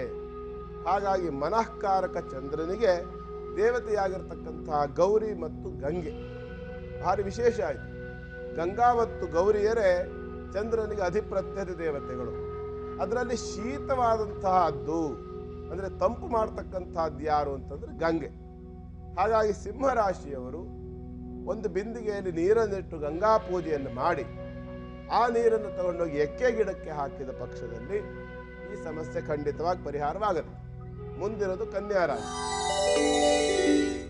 ಕನ್ಯಾ ರಾಶಿಯವರ ಯೋಗದ ಪ್ರಕಾರ ಷಷ್ಠ ಭಾವದಲ್ಲಿ ಚಂದ್ರ ಅಂದ್ರೆ ಸಾಲ ಅಂತ ಅರ್ಥ. ಋಣಭಾವ ಅಥವಾ ಶತ್ರುಭಾವ, ಅದರಲ್ಲೂ ಸ್ತ್ರೀ ಗ್ರಹ, ಒಂದು ವೃದ್ಧಿಗತಿಯಲ್ಲಿರ್ತಕ್ಕಂಥ ಗ್ರಹ. ಹಾಗಾಗಿ ಯಾರು ಸ್ತ್ರೀಯರು ಸಾಲ ಮಾಡಿಕೊಂಡಿರ್ತೀರಿ ಇನ್ನೊಂದು ಸ್ತ್ರೀಯಿಂದ, ಅಥವಾ ಯಾವ ಪುರುಷರು ಗಂಡಸರು ಹೆಂಗಸರ ಕೈಯಿಂದ ಸಾಲ ತಗೊಂಡಿರ್ತೀರಿ, ಹೆಣ್ಮಕ್ಳ ಕೈಯಿಂದ ಸಾಲ ತಗೊಂಡಿರ್ತೀರಿ, ಅಂಥವರಿಗೆ ನಷ್ಟದ ದಿನ. ಯಾಕೆಂದ್ರೆ ಅವರಿಂದ ನೀವು ಕೆಲವು ಮಾತುಗಳನ್ನು ಕೇಳಬೇಕಾಗಿ ಬರುತ್ತೆ, ದುರ್ವಾಕ್ಯಗಳನ್ನು ಕೇಳಬೇಕಾಗಿ ಬರುತ್ತೆ ಅಂತ ಅರ್ಥ. ಹಾಗಾಗಿ ಅಂಥ ಒಂದು ಸಮಸ್ಯೆ ಬರುವಾಗ ಬಹಳ ಎಚ್ಚರಿಕೆ ಬೇಕು. ಆ ಎಚ್ಚರಿಕೆಯನ್ನು ವಹಿಸಲೇಬೇಕು. ಯಾಕೆ ಅಂತಂದ್ರೆ ಮಾತು ಮುತ್ತು ಹೌದು, ಅದೇ ಮಾತು ಮೃತ್ಯುವೂ ಹೌದು. ಹಾಗಾಗಿ ಮಾತೇ ಮುತ್ತು, ಮಾತೇ ಮೃತ್ಯು. ಎಚ್ಚರಿಕೆಯಿಂದ ಮಾತಾಡಬೇಕು. ಆಮೇಲೆ ಇಂಥ ಒಂದು ಸಮಸ್ಯೆ ಬರುವಾಗ ಏನ್ ಮಾಡಬೇಕು? ಮಾತಿಗೆ ಪ್ರಧಾನ ದೇವತೆ ಯಾರು? ವಾಕ್ ಅಂತ ಹೇಳ್ತಾರೆ. ವಾಕ್ ಈಶ್ವರಿ, ವಾಗೀಶ್ವರಿ. ವಾಗೀಶ್ವರಿ ಯಾರು? ಸರಸ್ವತಿ. ಸರಸ್ವತಿಯನ್ನು ಪೂಜೆ ಮಾಡಿದಾಗ ಈ ಒಂದು ಸಮಸ್ಯೆ ಖಂಡಿತವಾಗಿ ಪರಿಹಾರವಾಗುತ್ತೆ. ತುಲಾ ರಾಶಿಯಿಂದ ಹಿಂದುಳಿದ ರಾಶಿಯವರ ಯೋಗ ಫಲ ಏನು? ಮುಂದಿನ ಭಾಗದಲ್ಲಿ ನೋಡೋಣ. ವೀಕ್ಷಕರೇ, ಈಗೊಂದು ವಿರಾಮದ ನಂತರ ಸೋಮವಾರದ ಈ ದಿವಸ ಸಂಜೀವಿನಿ ವಿಭಾಗದಲ್ಲಿ ಗುರೂಜಿ ಏನು ವಿಚಾರ ತಿಳಿಸ್ಕೊಡ್ತಾರೆ ಅಂತ ಕೇಳೋಣ.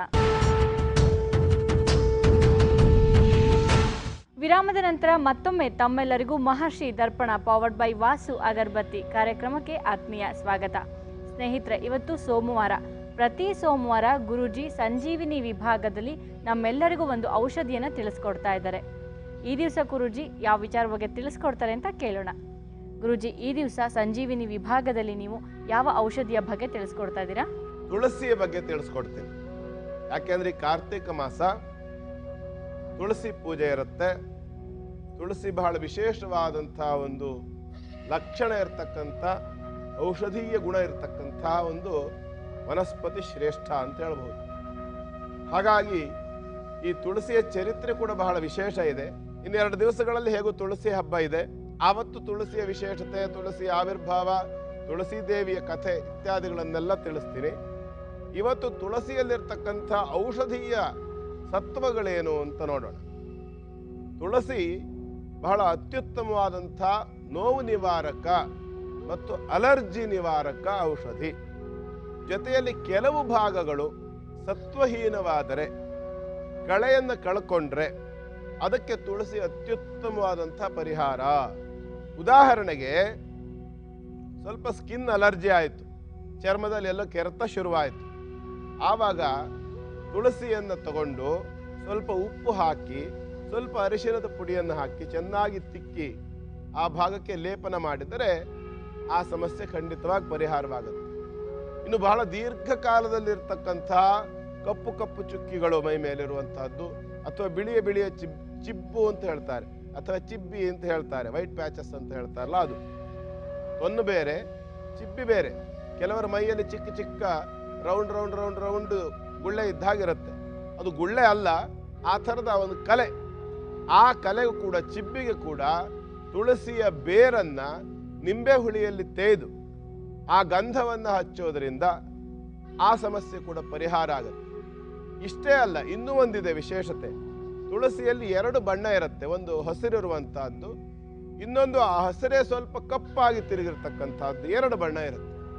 ಇದರಲ್ಲಿ ಕೃಷ್ಣ ತುಳಸಿ ಅಂತ ಏನು ಹೇಳ್ತೀವಿ, ಆ ಕೃಷ್ಣ ತುಳಸಿ ಅತ್ಯುತ್ತಮವಾದ ಔಷಧಿ. ಯಾವುದಕ್ಕೆ ಅಂತಂದ್ರೆ, ಈ ಮದ್ಯದ ಚಟ ಕೆಲವರು ಅತಿರೇಕವಾಗಿ ಕುಡಿತಾ ಇರ್ತಾರಲ್ಲ, ಅಂಥವರಿಗೆ ಅವರಿಗೆ ಏನು ಮಾಡಬಹುದು ಅಂದರೆ, ಈ ತುಳಸಿಯ ಎಲೆ ಮತ್ತು ಅದರ ಮೇಲೆ ತೆನೆ ಬರ್ತದೆಯಲ್ಲ, ಆ ತೆನೆ ಎಲ್ಲವನ್ನ ತಗೊಳ್ಳೋದು, ಒಂದು ಕಡೆ ತಂಪಿನಲ್ಲಿ ಒಣಗಿಸ್ಬೇಕು, ಬಿಸಿಲಿನಲ್ಲಿ ಒಣಗಿಸ್ಬಾರ್ದು.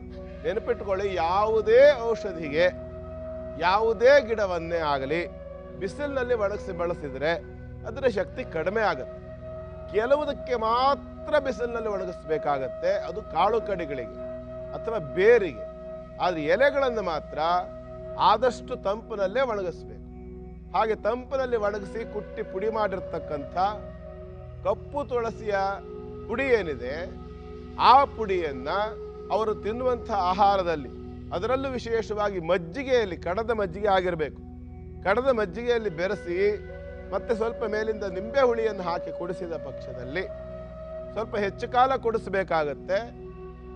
ಆ ಒಂದು ಕುಡಿತದ ಚಟ ಕೂಡ ಬಿಟ್ಟು ಹೋಗುತ್ತೆ. ಇನ್ನು ಶೀಘ್ರವಾಗಿ ಆಗಬೇಕು ಅಂದರೆ ಆ ಕೃಷ್ಣ ತುಳಸಿಯ ಬೇರನ್ನ ನಿಂಬೆ ಹುಳಿಯಲ್ಲಿ ತೆಗೆದು ಕುಡಿಸಿದ್ರು ಸಹ ಆ ಒಂದು ಸಮಸ್ಯೆ ಖಂಡಿತವಾಗಿ ಅವರಿಂದ ಬಿಟ್ಟು ಹೋಗುತ್ತೆ. ಇನ್ನೂ ಒಂದು ವಿಶೇಷ ಇದೆ ತುಳಸಿಯಲ್ಲಿ, ಏನಂದ್ರೆ ಈ ತುಳಸಿ, ಹಸಿರು ತುಳಸಿಯ ಎಲೆಯನ್ನ ಚೆನ್ನಾಗಿ ಕೈಯಲ್ಲಿ ತಿಕ್ಕಬೇಕು, ಅಥವಾ ಅರೆದ್ರೂ ಬರ್ತದೆ. ಅರೆದು ಒಂದು ಬಟ್ಟೆಯಲ್ಲಿ ಆ ಅರೆದಿರ್ತಕ್ಕಂಥ ಚರಟವನ್ನು ಹಾಕ್ಕೊಂಡು ಗಟ್ಟಿಯಾಗಿ ಹಿಂಡಿದಾಗ ಆ ತುಳಸಿಯ ರಸ ಬೀಳುತ್ತೆ. ಏನು ಸೇರಿಸಬಾರ್ದು ಅದಕ್ಕೆ, ನೀರು ಹಾಲು ಏನನ್ನೂ ಸೇರಿಸದೆ ಕೇವಲ ತುಳಸಿ ಎಲೆಯನ್ನು ಚೆಚ್ಚಿ ಬಟ್ಟೆಯಲ್ಲಿ ಹಾಕ್ಕೊಂಡು ಚೆನ್ನಾಗಿ ಹಿಂಡಿಬಿಟ್ರೆ ತುಳಸಿಯ ರಸ ಬರುತ್ತೆ. ಆ ಬಂದಿರುವಂಥ ರಸವನ್ನು ಪುನಃ ಸೋಸಬೇಕು. ಅದು ಕೇವಲ ನೀರು ಅನ್ನುವಂಥ ಮಟ್ಟಕ್ಕೆ ಬರ್ತದೆ, ಅದು ಬಣ್ಣ ಮಾತ್ರ ಹಸಿರಿರುತ್ತೆ. ಆ ಒಂದು ರಸವನ್ನ 2 ಹನಿ ಮೂಗಿನಲ್ಲಿ ಬಿಟ್ಟರೆ ಅತಿರೇಕವಾಗಿ ಕೆಲವರಿಗೆ ಸೈನಸ್ ಪ್ರಾಬ್ಲಮ್ ಅಂತ ಏನು ಹೇಳ್ತೀವಿ, ಶೀನು ಬರ್ತಕ್ಕಂಥದ್ದು ಕಡಿಮೆ ಆಗುತ್ತೆ. ಜೊತೆಯಲ್ಲಿ ಕಿವಿಗೆ ಬಿಟ್ಟರೆ, ಕಿವಿ ಡಬ ಡಬ ಡಬ ಡಬ ಅಂತಿರುತ್ತೆ ಕೆಲವರಿಗೆ, ಜೊತೆಯಲ್ಲಿ ಡಬ್ಬ ಹಾಕ್ಕೊಂಡಿದೆ, ನನ್ನ ಕಿವಿ ಸರಿಯಾಗಿ ಕೇಳಿಸ್ತಾ ಇಲ್ಲ ಅಂತಾರೆ, ಅಥವಾ ಕಿವಿಯಲ್ಲಿ ಆಗಾಗ ಗಾಳಿ ಒಂದು ಊದಿದ ಅನುಭವ ಆಗುತ್ತೆ, ಕೆಲವರಿಗೆ ಕುಯ್ ಅಂತ ಸೌಂಡ್ ಬರುತ್ತೆ ಕೆಲವರ ಕಿವಿಯಲ್ಲಿ. ಈ ಸಮಸ್ಯೆ ಕೂಡ ತುಳಸಿ ರಸ ಅತ್ಯುತ್ತಮವಾಗಿ ಉಪಯೋಗಕ್ಕೆ ಬರುತ್ತೆ. ಅದಕ್ಕಾಗಿ ಹೇಳ್ತಾರಲ್ಲ, ಹಿತ್ತಲ ಗಿಡ ಮದ್ದಲ್ಲ ಅಂತ, ಸುಳ್ಳೆ. ಹಿತ್ತಲ ಗಿಡವೇ ಇದು ತುಳಸಿ, ಆದ್ರೂ ಎಷ್ಟು ಒಳ್ಳೆ ಮದ್ದು ಅಲ್ವಾ. ಈ ಸಮಸ್ಯೆ ಇರುವಂಥವ್ರು, ಈ ಎಲ್ಲಾ ಸಮಸ್ಯೆ ಇರುವಂಥವ್ರು ಖಂಡಿತವಾಗಿ ತುಳಸಿಯನ್ನ ಈಗೇನೇನು ಹೇಳಿದ್ನೋ ಆ ಎಲ್ಲ ವಿಚಾರಗಳಿಗೆ ಬಳಸ್ಬೋದು. ತುಳಸಿಯನ್ನ ಕೇವಲ ಪೂಜೆಗೆ ಮಾತ್ರ ಅಲ್ಲ, ಯಾವ ರೀತಿ ನಮ್ಮ ಆರೋಗ್ಯಕ್ಕೆ ಸಹಕಾರಿಯಾಗಿದೆ ಅಂತ ತಿಳಿಸ್ಕೊಟ್ಟಿದ್ದೀರಾ. ಈ ಕಾರಣಕ್ಕಾಗಿ ಅನ್ಸುತ್ತೆ ಮನೆ ಮುಂದೆ ತುಳಸಿ ಇರಲೇಬೇಕು ಅಂತ ಹಿಂದಿನ ಕಾಲದಲ್ಲಿ ಒಂದು ಪದ್ಧತಿಯನ್ನೇ ಮಾಡಿದ್ದು. ಆದರೆ ಈಗಿನ ಆಧುನಿಕ ಜೀವನದಲ್ಲಿ ತುಳಸಿ ಗಿಡ ನೆಡೋದೇ ಇಲ್ಲ ಆಗೋಗಿದೆ. ತುಳಸಿ ಗಿಡದ ಬಳಕೆ ಶುರು ಮಾಡಿದ್ರೆ ಬಹಳ ಎಲ್ಲರಿಗೂ ಒಂದು ಉಪಯೋಗ ಆಗುತ್ತೆ ಅಂತ ತಿಳ್ಕೊಬಹುದು. ಧನ್ಯವಾದಗಳು ಗುರುಜಿ. ಉಳಿದ 6 ರಾಶಿಗಳ ಯೋಗ ಫಲ ನಾಳೆಗೆ ಹೇಗಿದೆ ಅಂತ ತಿಳಿಸ್ಕೊಡ್ತೀರಾ?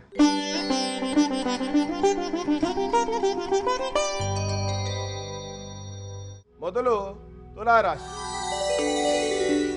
ತುಲಾರಾಶಿಯವರ ಯೋಗ ಫಲದ ಪ್ರಕಾರ ಕರ್ಮಾಧಿಪತಿ ಪಂಚಮದಿಂದ ಲಾಭವನ್ನು ನೋಡ್ತಕ್ಕಂಥದ್ದು, ಅಂದರೆ ಉದ್ಯೋಗ ಸ್ಥಾನದಲ್ಲಿ ಅಭಿವೃದ್ಧಿ ಆಗ್ತಕ್ಕಂಥದ್ದು ಮತ್ತು ಭೂಮಿ ಸಂಬಂಧಿತವಾಗತಕ್ಕಂಥ ಕೆಲಸಗಳಲ್ಲಿ ಲಾಭವಾಗ್ತಕ್ಕಂಥದ್ದು.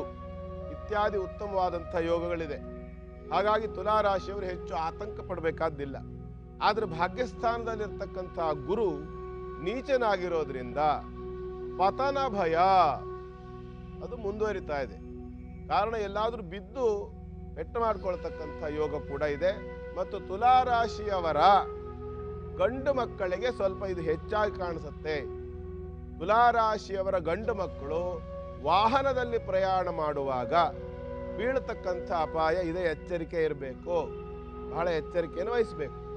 ಜೊತೆಯಲ್ಲಿ ಆಂಜನೇಯನನ್ನು ಆರಾಧನೆ ಮಾಡಬೇಕು. ಯಾಕೆ ಅಂದರೆ ಪತಂಗ ಸಂಕಾಶಃ ಅಂತ ಹೇಳ್ತಾರೆ. ಹಾಗಾಗಿ ಪತನದಿಂದ ಎತ್ತಲಿಕ್ಕೆ, ಬೀಳುವುದನ್ನು ಕಡಿಮೆ ಮಾಡಲಿಕ್ಕೆ ಅಥವಾ ತಡೆಯಲಿಕ್ಕೆ ಶಕ್ತಿ ಇರ್ತಕ್ಕಂಥದ್ದು ಅವನಿಗೆ. ಆಂಜನೇಯನ ಆರಾಧನೆಯನ್ನು ಮಾಡಿ. ಮುಂದಿನದು ವೃಶ್ಚಿಕ ರಾಶಿ. ವೃಶ್ಚಿಕ ರಾಶಿಯವರಿಗೆ ಉದ್ಯೋಗದಲ್ಲಿ ಅತ್ಯುತ್ತಮವಾದಂಥ ದಿನ ಅಂತ ಹೇಳಬಹುದು. ಯಾಕೆಂದ್ರೆ ಭಾಗ್ಯಾಧಿಪತಿಯು ಶುದ್ಧನಾಗಿದ್ದು ಕರ್ಮಕ್ಕೆ ದೃಷ್ಟಿಯನ್ನು ಕೊಡ್ತಾನೆ ಮತ್ತು ಕರ್ಮಭಾವದಲ್ಲಿರ್ತಕ್ಕಂಥ ರಾಶ್ಯಾಧಿಪತಿಯಿಂದ ಉತ್ತಮವಾದಂಥ ಯೋಗ, ರಾಶಿಗೆ ದೃಷ್ಟಿಯೂ ಕೂಡ ಇರೋದರಿಂದ ಸ್ವಲ್ಪ ಉತ್ತಮವಾದಂಥ ಯೋಗ. ಮಾಡ್ತಕ್ಕಂಥ ಕೆಲಸ ಕಾರ್ಯಗಳಲ್ಲಿ ಶ್ರದ್ಧೆ ಇರುತ್ತೆ, ಸಮಾಧಾನ ಇದ್ದು ಕೆಲಸವನ್ನು ಮಾಡ್ತೀರ. ಆದರೆ ಅಷ್ಟಮದಲ್ಲಿ ವಕ್ರನಾಗಿರುವಂಥ ಗುರು ಜೊತೆಯಲ್ಲಿ 7.5 ಈ ಎರಡು ಇರ್ತಕ್ಕಂಥದ್ದೇನಿದೆ, ವೃಶ್ಚಿಕ ರಾಶಿಯಲ್ಲಿ ಹುಟ್ಟಿದವರಿಗೆ, ಅದರಲ್ಲೂ ಜ್ಯೇಷ್ಠ ನಕ್ಷತ್ರದವರಿಗೆ ಸ್ವಲ್ಪ ವಿಶೇಷವಾದಂಥದ್ದು ಏನಪ್ಪಾ ಅಂತಂದ್ರೆ ಬಾಧೆ ಇರುತ್ತೆ, ಮೊಣಕಾಲುಗಳಲ್ಲಿ ನೋವು. ಹಾಗಾಗಿ ಮೊಣಕಾಲು ನೋವಿರೋದ್ರಿಂದ ಓಡಾಟಕ್ಕೆ ಸ್ವಲ್ಪ ಕಷ್ಟ ಅನ್ನುವಂಥ ಸ್ಥಿತಿ ಬರುತ್ತೆ. ಆದ್ದರಿಂದ ಈ ಸಂಬಂಧಿತವಾಗಿ ಶನೈಶ್ಚರನನ್ನು ಆರಾಧನೆ ಮಾಡಬೇಕು. ವೃಶ್ಚಿಕ ರಾಶಿಯವರು ಶನೈಶ್ಚರನ ಆರಾಧನೆ ಮಾಡಿದರೆ ಆ ಒಂದು ಸಮಸ್ಯೆ ಖಂಡಿತವಾಗಿ ಪರಿಹಾರವಾಗುತ್ತೆ. ಮುಂದಿನದು ಧನುರಾಶಿ. ಧನುರಾಶಿಯವರ ಯೋಗವನ್ನು ನೋಡಿದಾಗ ಅಷ್ಟಮಾಧಿಪತಿಯ ತೃತೀಯ ಭಾವದ ಯೋಗ, ಅಂದ್ರೆ ಒಡ ಹುಟ್ಟಿದ ಅಕ್ಕ ತಂಗದಿರಿಗೆ ಆರೋಗ್ಯದಲ್ಲಿ ಸಮಸ್ಯೆ ಆಗ್ತಕ್ಕಂಥದ್ದು, ಅಥವಾ ಈ ವ್ಯಯಾಧಿಪತಿಯ ಒಂದು ದೃಷ್ಟಿ ಅಷ್ಟಮಾಧಿಪತಿಗೆ ಇರೋದ್ರಿಂದ ಅತಿ ಹೆಚ್ಚಾಗಿ ಸ್ವಲ್ಪ ಹಣ ಖರ್ಚು ಮಾಡಬೇಕಾಗಿ ಬರ್ತಕ್ಕಂಥದ್ದು. ಸೋದರ ಸಂಬಂಧಿಗಳಲ್ಲಿ ಅಂದ್ರೆ ಒಡ ಹುಟ್ಟಿದವರ ಸಂಬಂಧವಾಗಿ ಸ್ವಲ್ಪ ಹೆಚ್ಚು ಮಟ್ಟದ ಹಣವನ್ನ ಖರ್ಚು ಮಾಡಬೇಕಾಗಿ ಬರುವಂಥ ದಿನ ಅಂತ ಹೇಳಬಹುದು. ಈ ಒಂದು ಸಮಸ್ಯೆಯನ್ನ ದೈವಾನುಗ್ರಹದಿಂದ ಕಡಿಮೆ ಮಾಡಿಕೊಳ್ಳಿಕ್ಕೆ ಸಾಧ್ಯ ಇದೆ. ಈ ದೈವಾನುಗ್ರಹಕ್ಕೆ ಏನು ಮಾಡಬೇಕು ಅಂತಂದ್ರೆ, ಧನುರಾಶಿಯವರು ಪ್ರಧಾನವಾಗಿ ಕಾಲಭೈರವನ ಆರಾಧನೆ ಮಾಡಬೇಕು. ಕಾಲಭೈರವೇಶ್ವರನ ಆರಾಧನೆಯಿಂದ ಈ ಸಮಸ್ಯೆಗಳ ಪ್ರಕೋಪ ಕಡಿಮೆ ಆಗ್ತದೆ, ಸ್ವಲ್ಪ ಮಟ್ಟಿಗೆ ಅನುಕೂಲ ಆಗತ್ತೆ. ಇನ್ನು ಮಕರ, ಕುಂಭ, ಮೀನರಾಶಿಗಳವರ ಯೋಗಫಲ ಹೇಗಿದೆ ಮುಂದಿನ ಭಾಗಗಳಲ್ಲಿ ನೋಡೋಣ. ಆಗ್ಲಿ ಗುರುಜಿ. ವೀಕ್ಷಕರೇ, ಇನ್ನುಳಿದ ರಾಶಿಗಳ ಫಲವನ್ನ ತಿಳಿಯೋದಕ್ಕೂ ಮುಂಚೆ ಒಂದು ಸಣ್ಣ ವಿರಾಮ. ವಿರಾಮದ ನಂತರ ಮತ್ತೊಮ್ಮೆ ತಮ್ಮೆಲ್ಲರಿಗೂ ಮಹರ್ಷಿ ದರ್ಪಣ ಪವರ್ಡ್ ಬೈ ವಾಸು ಅಗರಬತ್ತಿ ಕಾರ್ಯಕ್ರಮಕ್ಕೆ ಆತ್ಮೀಯ ಸ್ವಾಗತ. ಸ್ನೇಹಿತರೆ, ನಾಗರತ್ನ ಅನ್ನೋರು ನಮ್ಮ ಕಾರ್ಯಕ್ರಮಕ್ಕೆ ಸಂದೇಶವನ್ನ ಕಳಿಸಿದ್ರು, ಅವರಿಗೆ ಕರೆಯನ್ನ ಮಾಡಿದೀವಿ. ಹಲೋ ಹಲೋ, ನಮಸ್ತೆ ರೀ. ನಮಸ್ತೆ ನಾಗರತ್ನ ಅವರೇ, ಯಾರ ಬಗ್ಗೆ ಪ್ರಶ್ನೆಯನ್ನ ಕೇಳ್ಬೇಕಿತ್ತಮ್ಮ? ನನ್ನ ಬಗ್ಗೆ ಹಾಗೆ ನಮ್ಮ ತಮ್ಮನ ಬಗ್ಗೆ ಕೇಳ್ಬೇಕಿತ್ರಿ. ಎಷ್ಟು ವರ್ಷ ಅಮ್ಮ ನಿಮ್ಗೆ? ನಮ್ಮ ತಮ್ಮನ ಬಗ್ಗೆ ಕೇಳ್ಬಿಟ್ಟು ಆಮೇಲೆ ನನ್ನ ಬಗ್ಗೆ ಕೇಳಿ. ನಿಮ್ ತಮ್ಮನ ಹೆಸರೇನಮ್ಮ? ತಮ್ಮನ ಹೆಸರು ರಮೇಶ ರೀ. ಅವ್ರಿಗೆ ಎಷ್ಟು ವರ್ಷ ಅಮ್ಮ? ಅವ್ರಿಗೆ 9 ವರ್ಷ ರೀ. ಗುರೂಜಿ ಇದಾರೆ, ಮಾತಾಡಿ ನಾಗರತ್ನ ಅವರೇ. ನಮಸ್ಕಾರ ರೀ ಗುರುಜಿ. ನಮಸ್ಕಾರಮ್ಮ, ಒಳ್ಳೇದಾಗ್ಲಿ. ನಮ್ ತಮ್ಮನ ಬಗ್ಗೆ ಕೇಳ್ಬೇಕಿತ್ರಿ ಗುರುಜಿ. ಅವ್ನ ಬರೀ ಆರೋಗ್ಯ ಸಮಸ್ಯೆ ಬಾಳ ಕಡಾತೈತ್ರಿ. ಅವ್ನಿಗೆ ಏನಮ್ಮ ಸಮಸ್ಯೆ ಏನಮ್ಮ? ಅವ್ರಿಗೆ ಉಸಿರಾಟಕ್ಕೆ ತೊಂದ್ರೆ ಆಗ್ತೈತ್ರಿ. ಉಸಿರಾಟಕ್ಕೆ ತೊಂದ್ರೆ ಆಗಿ ಉಸಿರು ತಗೋದ್ ಬಾಳ ಕಷ್ಟ ಆಗ್ಬಿಡ್ತೈತ್ರಿ. ಆಮೇಲೆ ಜ್ವರಾನು ಆಗಾಗ ಪದೇ ಪದೇ ಜ್ವರ ಬರ್ತಿರ್ತಾವ್ರಿ. ಎಷ್ಟೋ ದವಾಖಾನೆ ತೋರ್ಸಿದ್ರು ಆರಾಮ್ ಆಗವಲ್ರಿ. ಮೊನ್ನೆ ತೋರ್ಸಿದಾಗ ಅಸ್ತಮಾ ಇದೆ ಅಂತ ಹೇಳಿದ್ರಿ. ಸರಿ, 9 ವರ್ಷದ ಹುಡುಗ. ಹ್ಞೂನ್ರಿ. ಡಾಕ್ಟರ್ ಏನ್ ಹೇಳ್ತಾರಮ್ಮ? ಡಾಕ್ಟರ್ ಅದೇ ಅಸ್ತಮಾ ಇದೆ, ಟ್ರೀಟ್ಮೆಂಟ್ ಕೊಟ್ರ ಕಮ್ಮಿ ಆಗ್ತೈತಿ ಅಂತ ಹೇಳಿದ್ರಿ ಅವ್ರು. ಸರಿ, ಆಮೇಲೆ ಆಮೇಲ್ರಿ ಅದು ಮಿಷನ್ ಕೊಟ್ಟಿದಾರ್ರಿ, ಹವಾ ಹಚ್ಚ್ರಿ ಅಂತ ಹೇಳಿ. ಅದು ದಿನ 2 ಹೊತ್ತು ರೀ. ಹೌದು, ಇದನ್ನ ಬಾಯಲ್ಲಿ ಇಟ್ಕೊಂಡು ಒತ್ಕೊಳ್ಳೋದಲ್ವಾ? ಹೌದ್ರಿ ಗುರುಜಿ. ಹ್ಞೂನ್ರಿ, ಕೊಟ್ಟಿದ್ದಾರೆ. ಅದನ್ನ ತಗೊಂಡಾಗ ಹ್ಞೂನ್ರಿ ಸ್ವಲ್ಪ ಉಸಿರಾಟ ಸುಲಭ ಆಗುತ್ತಾ ಅವನಿಗೆ? ಕಡಿಮೆ ಆಗತ್ರಿ ಮಾಡಿದಾಗ ಸ್ವಲ್ಪ ಆರಾಮ್ ಇರ್ತಾನೆ.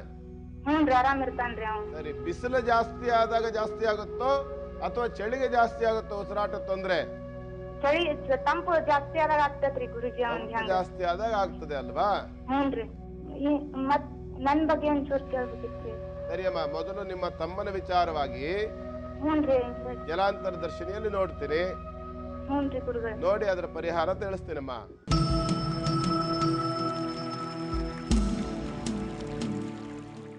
ನಾಗರತ್ನ ಅವರೇ, ಹ್ಞೂ ಗುರುಗಳೇ ಹೇಳ್ರಿ. ಜಲಾಂತರ ದರ್ಶಿನಿಯಲ್ಲಿ ನಿಮ್ಮ ತಮ್ಮನ ಸಮಸ್ಯೆಗೆ ಪರಿಹಾರ ಸಿಕ್ಕಿದೆ. ಹಾ ಹೇಳ್ರಿ. ಅದೇನ್ ತಿಳಿಸ್ತದೆ ಅಂತಂದ್ರೆ, ಸ್ವಲ್ಪ ಅಗಲವಾದ ಪಾತ್ರೆ ತಗೊಂಡು, ಹ್ಞೂನ್ರಿ. ಮಣ್ಣಿನ ಪಾತ್ರೆ ಆದ್ರೂ ಒಳ್ಳೇದು. ಹ್ಞೂನ್ರಿ ಗುರುಗಳೇ. ಸ್ವಲ್ಪ ಅಗಲ ಇರಲಿ, ತೀರಾ ದೊಡ್ಡದು ಬೇಡ. ಹ್ಞೂನ್ರಿ. ಸ್ವಲ್ಪ ಅಗಲವಾಗಿರೋ ಪಾತ್ರೆ ತಗೊಂಡು ಅದರಲ್ಲಿ ಕೆಲವು ಕೆಂಡಗಳನ್ನು ಹಾಕಿ. ಏನ್ರಿ ಗುರು? ಕೆಂಡ ಹಿಂಗಾಳ, ಹ್ಞೂನ್ರಿ. ಹ್ಞೂನ್ರಿ. ಬೆಂಕಿ ಇರಬೇಕು ಅದರಲ್ಲಿ, ಹ್ಞೂನ್ರಿ. ಗೊತ್ತಾಯ್ತಾ? ಬೆಂಕಿ ಇರುವಂತ ಕೆಂಡವನ್ನು ಹಾಕಿ ಹ್ಞೂನ್ರಿ. ನಿಮ್ಮ ತಮ್ಮನನ್ನು ಕೂರಿಸಿ, ಉತ್ತರಕ್ಕೆ ಮುಖ ಮಾಡಿ ಕೂರಿಸಿ. ಹ್ಞೂನ್ರಿ. ಕೂರಿಸ್ಬಿಟ್ಟು ಅವನ ಕೈಯಿಂದ ಆ ಕೆಂಡಕ್ಕೆ ಪೂಜೆ ಮಾಡಿಸ್ರಿ.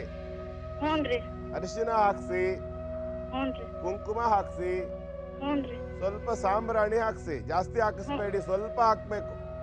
ಹ್ಞೂನ್ರಿ. ಸ್ವಲ್ಪ ಅರಿಶಿನ, ಸ್ವಲ್ಪ ಕುಂಕುಮ, ಸ್ವಲ್ಪ ಸಾಂಬ್ರಾಣಿ, ಹ್ಞೂನ್ರಿ. ಇದನ್ನು ಹಾಕ್ಸಿ. ಹ್ಞೂನ್ರಿ. ಹಾಕ್ಸ್ಬಿಟ್ಟು ಕೈಯನ್ನ ಹೀಗೆ ಬಿಸಿ ಮಾಡ್ಕೊಳಕ್ ಹೇಳಿ. ಹ್ಞೂನ್ರಿ. ಆ ಕೆಂಡದ ಮೇಲ್ರಿ? ಕೆಂಡದ ಮೇಲೆ ಕೈ ಹಿಡಿಯೋಕ್ ಹೇಳಿ. ಹ್ಞೂನ್ರಿ. ಬಿಸಿ ಮಾಡ್ಕೊಂಡು ಹ್ಞೂನ್ರಿ. ಹಣೆಗೆ, ಹ್ಞೂನ್ರಿ. ಗಂಟಲಿಗೆ ಹ್ಞೂನ್ರಿ. ಮತ್ತು ಎದೆಗೆ ಹ್ಞೂನ್ರಿ. ತಾಗಿಸ್ಕೊಳ್ಬೇಕು. ಆಯ್ತ್ರಿ ಗುರುಗಳೇ. ಹಣೆ ಹ್ಞೂನ್ರಿ. ಕರೆಕ್ಟಾಗಿ ಕೇಳಿಸ್ಕೊಳ್ಳಿ. ಹ್ಞೂನ್ರಿ. ಹಣೆಗೆ, ಕೆನ್ನೆಗೆ, ಹ್ಞೂನ್ರಿ. ಗಂಟಲಿಗೆ ಹ್ಞೂನ್ರಿ. ಮತ್ತು ಎದೆಗೆ ಹ್ಞೂನ್ರಿ ಗುರುಗಳೇ. ಆ ಅಗ್ನಿಯ ತೇಜಸ್ಸನ್ನು ತಗೊಳ್ಬೇಕು. ಹ್ಞೂ ಆಯ್ತ್ರಿ ಗುರುಗಳೇ. ಕೈ ಚೆನ್ನಾಗಿ ಬಿಸಿ ಮಾಡ್ಕೊಂಡು ಆ ಅಗ್ನಿಯ ತೇಜಸ್ಸನ್ನು ತಗೊಳಕ್ ಹೇಳಿ. ಹ್ಞೂನ್ರಿ ಮಾಡ್ತೀವ್ರಿ ಗುರುಗಳೇ. ಹಾ, ಇದೇ ರೀತಿ ಹ್ಞೂನ್ರಿ. ಪ್ರತಿದಿನ ಸಾಯಂಕಾಲದ ಹೊತ್ತು ಮಾಡ್ಬೇಕು. ಮತ್ತೆ ಹ್ಞೂನ್ರಿ. ಬೆಳಗಿನ ಹೊತ್ತು ಬೇಡ. ಹ್ಞೂನ್ರಿ. ಸಾಯಂಕಾಲ ಒಂದು 7 ಗಂಟೆಯಿಂದ 8 ಗಂಟೆವರೆಗೆ ಮಾಡ್ಬೇಕು. ಹ್ಞೂ ಆಯ್ತ್ರಿ. 7 ಗಂಟೆಯಿಂದ 8 ಗಂಟೆ ಒಳಗ್ರಿ. ಹೌದು, 24 ನಿಮಿಷ ಹ್ಞೂನ್ರಿ. ಆ ರೀತಿ ಮಾಡ್ಬೇಕು. ಹ್ಞೂ ಆಯ್ತ್ರಿ ಗುರುಗಳೇ. ಆ ರೀತಿ ಮಾಡಿದಾಗ 12 ಸಾರಿ 12 ಸಾರಿ. ಹ್ಞೂನ್ರಿ. ತಾಗಿಸ್ಕೋಬೇಕು. 12 ಸಾರಿ ಹಣೆಗೆ, ಹ್ಞೂನ್ರಿ. 12 ಸಾರಿ ಕೆನ್ನೆಗೆ, ಗಂಟ್ಲಿಗೆ ಮತ್ತು ಹೃದಯಕ್ಕೆ, ಎದೆ ಭಾಗಕ್ಕೆ. ಹ್ಞೂನ್ರಿ. ಈ ರೀತಿ ತಾಗಿಸ್ಕೊಂಡ್ರೆ ಹ್ಞೂನ್ರಿ. ಒಂದು 6 ತಿಂಗಳ ಕಾಲ ಸತತವಾಗಿ ಮಾಡಿದರೆ ಹ್ಞೂನ್ರಿ. ನಿಮ್ಮ ತಮ್ಮನ ಆರೋಗ್ಯದ ಸಮಸ್ಯೆ ಹ್ಞೂನ್ರಿ. ಖಂಡಿತವಾಗಿ ಪರಿಹಾರವಾಗುತ್ತೆ. ಹೌದ್ರಿ. ಹ್ಞೂನ್ರಿ. ಯೋಚನೆ ಮಾಡಬೇಡಿ, ಒಳ್ಳೇದಾಗ್ಲಿ. ಗುರುಜಿ, ನವಗ್ರಹಗಳ ಬಗ್ಗೆ ನೀವು ತಿಳಿಸ್ಕೊಡ್ತಾ ಇದ್ರಿ, ಅದರಲ್ಲೂ ಚಂದ್ರಗ್ರಹದ ಬಗ್ಗೆ ಹೇಳ್ತಾ ಇದ್ರಿ. ಇನ್ನಷ್ಟು ವಿಚಾರವನ್ನ ತಿಳಿಸ್ತೀರಾ? ಇನ್ನು ಚಂದ್ರನಿಗೆ ಸಂಬಂಧಪಟ್ಟು ಆರಾಧನೆ ಮಾಡುವಾಗ ಆಗ್ನೇಯ ದಿಕ್ಕಿನಲ್ಲಿಡಬೇಕು. ಅಕ್ಕಿ, ಚೌಕಮಂಡಲ ಇತ್ಯಾದಿ ಎಲ್ಲ ಹೇಳಾಯಿತು, ಬಿಳಿ ಬಣ್ಣದ ಹೂವೆಲ್ಲ. ಇನ್ನು ಚಂದ್ರನ ಸಂಪ್ರೀತಿಗೋಸ್ಕರವಾಗಿ ಇವತ್ತಿನ ನನ್ನ ಹಿಂದಿನ ಒಬ್ಬ ವ್ಯಕ್ತಿ ಏನು ಫೋನ್ ಮಾಡಿದ್ರು ಅಥವಾ ಸಂದೇಶ ಕಳಿಸಿದ್ರು, ಅವರಿಗೆ ಹೇಳಿದ್ದೆ ನಾನು, ಗಂಗೆ ಮತ್ತು ಗೌರಿ ಅಂತ. ಹಾಗೆ ಆ ಗಂಗೆ ಮತ್ತು ಗೌರಿಯ ವಿಚಾರ ಬಂದಿದ್ದಕ್ಕಾಗಿ ಹೇಳ್ತೀನಿ. ಆಪೋ ಹ್ಯುಮಾಧೀಶ್ವರ ಅಂದ್ರೆ ಚಂದ್ರನಿಗೆ ಅಧಿದೇವತೆಗಳು ಮತ್ತು ಪ್ರತ್ಯಧಿದೇವತೆಗಳು ಯಾರಪ್ಪ ಅಂತಂದ್ರೆ, ಒಂದು ನೀರು ಅಥವಾ ನೀರಿಗೆ ಪ್ರಧಾನವಾದ ದೇವತೆ ಯಾರು ಅಂದ್ರೆ ಗಂಗೆ. ಮತ್ತೆ ಇನ್ನೊಂದು ಉಮಾಂಚೈವ ನಿಶಾಪತಿಂ ಅಂತ ಹೇಳುತ್ತೆ. ಅಂದ್ರೆ ಪಾರ್ವತಿ ಮತ್ತು ಗಂಗೆ ಚಂದ್ರನಿಗೆ ಅಧಿದೇವತೆಗಳು ಅಥವಾ ಪ್ರತ್ಯಧಿದೇವತೆಗಳು, ಅಥವಾ ಚಂದ್ರನ ಸಂಪ್ರೀತಿಗಾಗಿ ಆ ದೇವತೆಗಳನ್ನು ಆರಾಧನೆ ಮಾಡಬೇಕು ಅಂತ ಅರ್ಥ. ಜೊತೆಯಲ್ಲಿ ಇನ್ನೊಂದು ಮುಖ್ಯವಾದ ವಿಚಾರ, ಚಂದ್ರನ ಸಂಬಂಧಿತವಾದ ಸಮಸ್ಯೆ ಇದ್ದರೆ ಅವನಿಗೆ ಹೇಳಿರ್ತಕ್ಕಂಥದ್ದು ಬಿಳಿಯ ವರ್ಣ. ಅವನಿಗೆ ಹೇಳಿರ್ತಕ್ಕಂಥದ್ದು ಈಗ ಸೂರ್ಯನಿಗೆ ಹೇಗೆ ಮಾಣಿಕ್ಯವನ್ನು ಹೇಳ್ತದೆಯೋ ಅದೇ ಥರದಲ್ಲಿ ಒಂದು ರತ್ನ ಇದೆ, ಅದು ಚಂದ್ರನಿಗೆ ಸಂಬಂಧಪಟ್ಟಿದ್ದು, ಮುತ್ತು. ಅದನ್ನ ಪರ್ಲ್ ಅಂತ ಏನು ಇಂಗ್ಲಿಷ್ನಲ್ಲಿ ಹೇಳ್ತಾರೆ. ಆ ಒಂದು ಮುತ್ತು ಅನ್ನುವಂಥದ್ದೇನಿದೆ, ಸಮುದ್ರದಲ್ಲಿ ಸಿಗ್ತಕ್ಕಂಥ ಒಂದು ರತ್ನ ವಿಶೇಷ. ಅದು ಆ ಒಂದು ಮುತ್ತನ್ನು ಧಾರಣೆ ಮಾಡೋದ್ರಿಂದ ಕೂಡ ಈ ಚಂದ್ರಗ್ರಹದ ಸಮಸ್ಯೆ ಏನಿದೆ ಅದು ಕಡಿಮೆ ಆಗುತ್ತೆ. ವರ್ಣ ಬಿಳಿನೇ. ಇನ್ನೊಂದು ವಿಶೇಷ ಏನಿದೆ ಅಂದ್ರೆ ಕಲಾಭಾಗ. ಈ ಪ್ರತಿಯೊಂದು ಗ್ರಹಕ್ಕೂ ಸಹ ಇಂತಿಷ್ಟು % ಕಲಾಭಾಗ ಅಂತಿರುತ್ತೆ. ಅದು ಸೂರ್ಯನಿಗೆ 10 ಭಾಗ ಇರುತ್ತೆ ಅಂತ ಹೇಳಿದ್ನಲ್ಲ, ಅದೇ ಥರ ಅಂದ್ರೆ ಸೂರ್ಯನಿಗೆ ಸಂಬಂಧಪಟ್ಟಂತಹದ್ದು 10 ಅನ್ನುವಂಥದ್ದು ಮುಖ್ಯ. ಯಾವುದೇ ಸಂಖ್ಯೆ ಇದ್ರೂ ಸಂಖ್ಯೆ ವಿಚಾರ ಬಂದಾಗ ಸೂರ್ಯನ ದಶಾವರ್ಷ 6 ಇರುತ್ತೆ. ಕಲಾಭಾಗ 10 ಇರುತ್ತೆ. ಹಾಗಾಗಿ ದಶಾವರ್ಷಕ್ಕೆ ಸಂಬಂಧಪಟ್ಟಂತೆ 6 ಬಾರಿ ಮಾಡ್ಬೋದು, ಅಥವಾ 6 ಕ್ಯಾರೆಟ್ ತೂಕದ್ದನ್ನು ತಗೊಳ್ಬಹುದು, ಅಥವಾ 10 ಭಾಗ ಇರುತ್ತೆ 10 ಕ್ಯಾರೆಟ್ ತೂಕದ ಆ ಒಂದು ಹರಳನ್ನು ತಗೊಳ್ಬಹುದು. ಅದೆಲ್ಲ ತುಂಬಾ ದುಬಾರಿ ಆಗುತ್ತೆ ಅನ್ಸಿದ್ರೆ 0ಗೆ ಬೆಲೆ ಇಲ್ಲ ಅಂತ ಅಂದ್ಕೊಂಡು 1 ಕ್ಯಾರೆಟ್ ತೂಕದ್ದಾದ್ರೂ ಮಾಣಿಕ್ಯವನ್ನು ಹಾಕ್ಕೊಳ್ಬಹುದು, ತೊಂದರೆ ಇಲ್ಲ. ಆದ್ರೆ ವಿಶೇಷ ಸೂರ್ಯನಿಗೆ ಮಾಣಿಕ್ಯವನ್ನು ಹಾಕುವಂಥವರು ಬೆಳ್ಳಿಯಲ್ಲೇ ಹಾಕಬೇಕು, ಬಂಗಾರವನ್ನು ಲೋಹವನ್ನು ಬಳಸಬಾರದು. ಮುತ್ತಿನ ಒಂದು ಉಂಗುರವನ್ನು ಮಾಡಿಸೋದಿದ್ರೆ ಅಥವಾ ಡಾಲರ್ ಪೆಂಡೆಂಟ್ ಇತ್ಯಾದಿಗಳನ್ನು ಮಾಡಿಸೋದಿದ್ರೆ ಆದಷ್ಟು ಅದನ್ನು ಬೆಳ್ಳಿಯಲ್ಲೇ ಮಾಡಿಸ್ಬೇಕು, ಬಂಗಾರದಲ್ಲಿ ಮಾಡಿಸಬಾರ್ದು.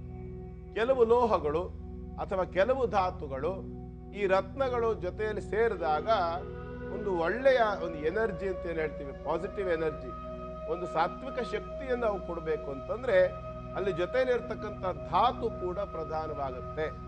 ಹಾಗಾಗಿ ಇಲ್ಲಿ ಚಂದ್ರನಿಗೆ ವಿಶೇಷವಾಗಿ ಬೆಳ್ಳಿಯ ಒಂದು ಧಾತುವಿನಿಂದ ಮಾಡಿರ್ತಕ್ಕಂಥ ಉಂಗುರ ಅಥವಾ ಪೆಂಡೆಂಟ್ನಲ್ಲಿ ಮುತ್ತನ್ನು ಧರಿಸ್ತಕ್ಕಂಥದ್ದು ಒಳ್ಳೆಯದು. ಇದಕ್ಕೆ ಅವಕಾಶ ಇಲ್ಲದ ಪಕ್ಷದಲ್ಲಿ ಚಂದ್ರನಿಗೆ ಹೇಳಿರ್ತಕ್ಕಂಥ ಶಾಂತಿಗಳನ್ನು ಮಾಡ್ಕೊಳ್ಬಹುದು. ಇದು ಚಂದ್ರಗ್ರಹ ಸಂಬಂಧಿತವಾದ ವಿಚಾರ. ಚಂದ್ರ ಮಾತೃಕಾರಕ ಅಂತ ಕೂಡ ಹೇಳ್ತಾರೆ, ಮನಃಕಾರಕ, ಮನಸ್ಸಿನ ನೆಮ್ಮದಿ ಮತ್ತು ತಾಯಿಯ ಸಂಬಂಧಿತವಾದ ವಿಚಾರ. ಹೇಗೆ ರವಿಯಿಂದ ತಂದೆಯ ಸಂಬಂಧಿತವಾದ ವಿಚಾರವನ್ನು ನೋಡ್ತೀವಿ, ಹಾಗೇನೆ ಜ್ಯೋತಿಷಿಗಳು ತಾಯಿಯ ಸಂಬಂಧಿತ ವಿಚಾರವನ್ನು ನೋಡುವಾಗ ಚತುರ್ಥ ಭಾವವನ್ನು ನೋಡ್ತಾರೆ ಜಾತಕದಲ್ಲಿ. ತಂದೆಗೆ ಸಂಬಂಧಪಟ್ಟು ಭಾಗ್ಯಸ್ಥಾನವನ್ನು ನೋಡ್ತಾರೆ, ತಾಯಿಗೆ ಸಂಬಂಧಪಟ್ಟು ಚತುರ್ಥ ಭಾವವನ್ನು ನೋಡ್ತಾರೆ. ಆ ಚತುರ್ಥ ಭಾವದಲ್ಲಿ ಪಾಪಗ್ರಹಗಳಿದ್ದರೆ ಅಥವಾ ಚಂದ್ರನಿಂದ ಚತುರ್ಥ ಸ್ಥಾನದಲ್ಲಿ ಏನಾದರೂ ರವಿ, ಕುಜ, ಶನಿ ಈ ಗ್ರಹಗಳಿದ್ದರೆ ಅದನ್ನು ಮಾತಾರಿಷ್ಟ ಅಂತ ಹೇಳ್ತಾರೆ. ಈ ಅರಿಷ್ಟದಲ್ಲಿ ಜನನವಾದ ಪಕ್ಷದಲ್ಲಿ, ಆ ಜನನ ಸಂದರ್ಭದಲ್ಲಿ ಅರಿಷ್ಟವಿದ್ದ ಪಕ್ಷದಲ್ಲಿ ಆ ವ್ಯಕ್ತಿಗಳಿಗೆ, ಈಗ ರವಿಗೆ ಅರಿಷ್ಟ ಇದ್ದರೆ ತಂದೆಗೂ, ಚಂದ್ರನಿಗೆ ಅರಿಷ್ಟವಿದ್ದರೆ ತಾಯಿಗೂ ಸಮಸ್ಯೆ ಆಗ್ತದೆ ಅಂತ ಅರ್ಥ. ಅಲ್ಲಿ ಯಾವ ಗ್ರಹದಿಂದ ಅರಿಷ್ಟ ಸೃಷ್ಟಿಯಾಗಿದೆಯೋ ಆ ಗ್ರಹಕ್ಕೆ ಶಾಂತಿಯನ್ನು ಮಾಡಿಕೊಳ್ಬೇಕು ಮತ್ತು ಆ ಥರದ ಸಮಸ್ಯೆ ಬರುತ್ತೆ ಅಂತ ಅರ್ಥ. ಉದಾಹರಣೆಗೆ ಅಂಗಾರಕನಿಂದ ಬಂದಿದ್ರೆ ಅಗ್ನಿ ಸಂಬಂಧಿತವಾಗಿ ಸಮಸ್ಯೆ ಆಗುತ್ತೆ. ಹಾಗೆ ರವಿಯಿಂದ ಬಂದಿದ್ರೆ ಇದಕ್ಕೆ ಅನೇಕ ರೀತಿಯ ಬೇರೆ ಬೇರೆ ಆರೋಗ್ಯದಲ್ಲಿ ಸಮಸ್ಯೆ ಆಗುತ್ತೆ. ಇನ್ನು ಶನಿಯಿಂದ ಬಂದಿದ್ರೆ ಅರಿಷ್ಟ ಅನ್ನುವಂತಹದ್ದು ಹರಿತವಾದಂತಹ ಆಯುಧಗಳಿಂದ ಆಗುತ್ತೆ ಅಂತ ಅರ್ಥ. ಇದನ್ನೆಲ್ಲ ಸರಿಯಾಗಿ ನೋಡ್ಕೊಳ್ಬೇಕು, ಅರ್ಥ ಮಾಡ್ಕೊಂಡ್ರೆ ಮಾತ್ರ ಗೊತ್ತಾಗುತ್ತೆ. ಅದಕ್ಕೆ ಯುಕ್ತವಾದಂತಹ ಶಾಂತಿಯನ್ನು ಖಂಡಿತವಾಗಿ ಮಾಡಿಕೊಂಡ್ರೆ ಚಂದ್ರಗ್ರಹದಿಂದ ಬರುವಂತಹ ಸಮಸ್ಯೆ ಖಂಡಿತವಾಗಿ ಪರಿಹಾರವಾಗುತ್ತೆ. ಇನ್ನು ದೀರ್ಘಕಾಲದಿಂದ ಏನಾದರೂ ಚಂದ್ರನ ಸಮಸ್ಯೆ ಇದ್ದ ಪಕ್ಷದಲ್ಲಿ ಅದರ ಪರಿಹಾರಕ್ಕೆ ಏನು ಮಾಡಬೇಕು ಅಂತಂದ್ರೆ ಮುತ್ತುಗದ ಎಲೆಯಲ್ಲಿ ಊಟ ಮಾಡತಕ್ಕಂಥದ್ದನ್ನು ರೂಢಿಸ್ಕೊಳ್ಬೇಕು.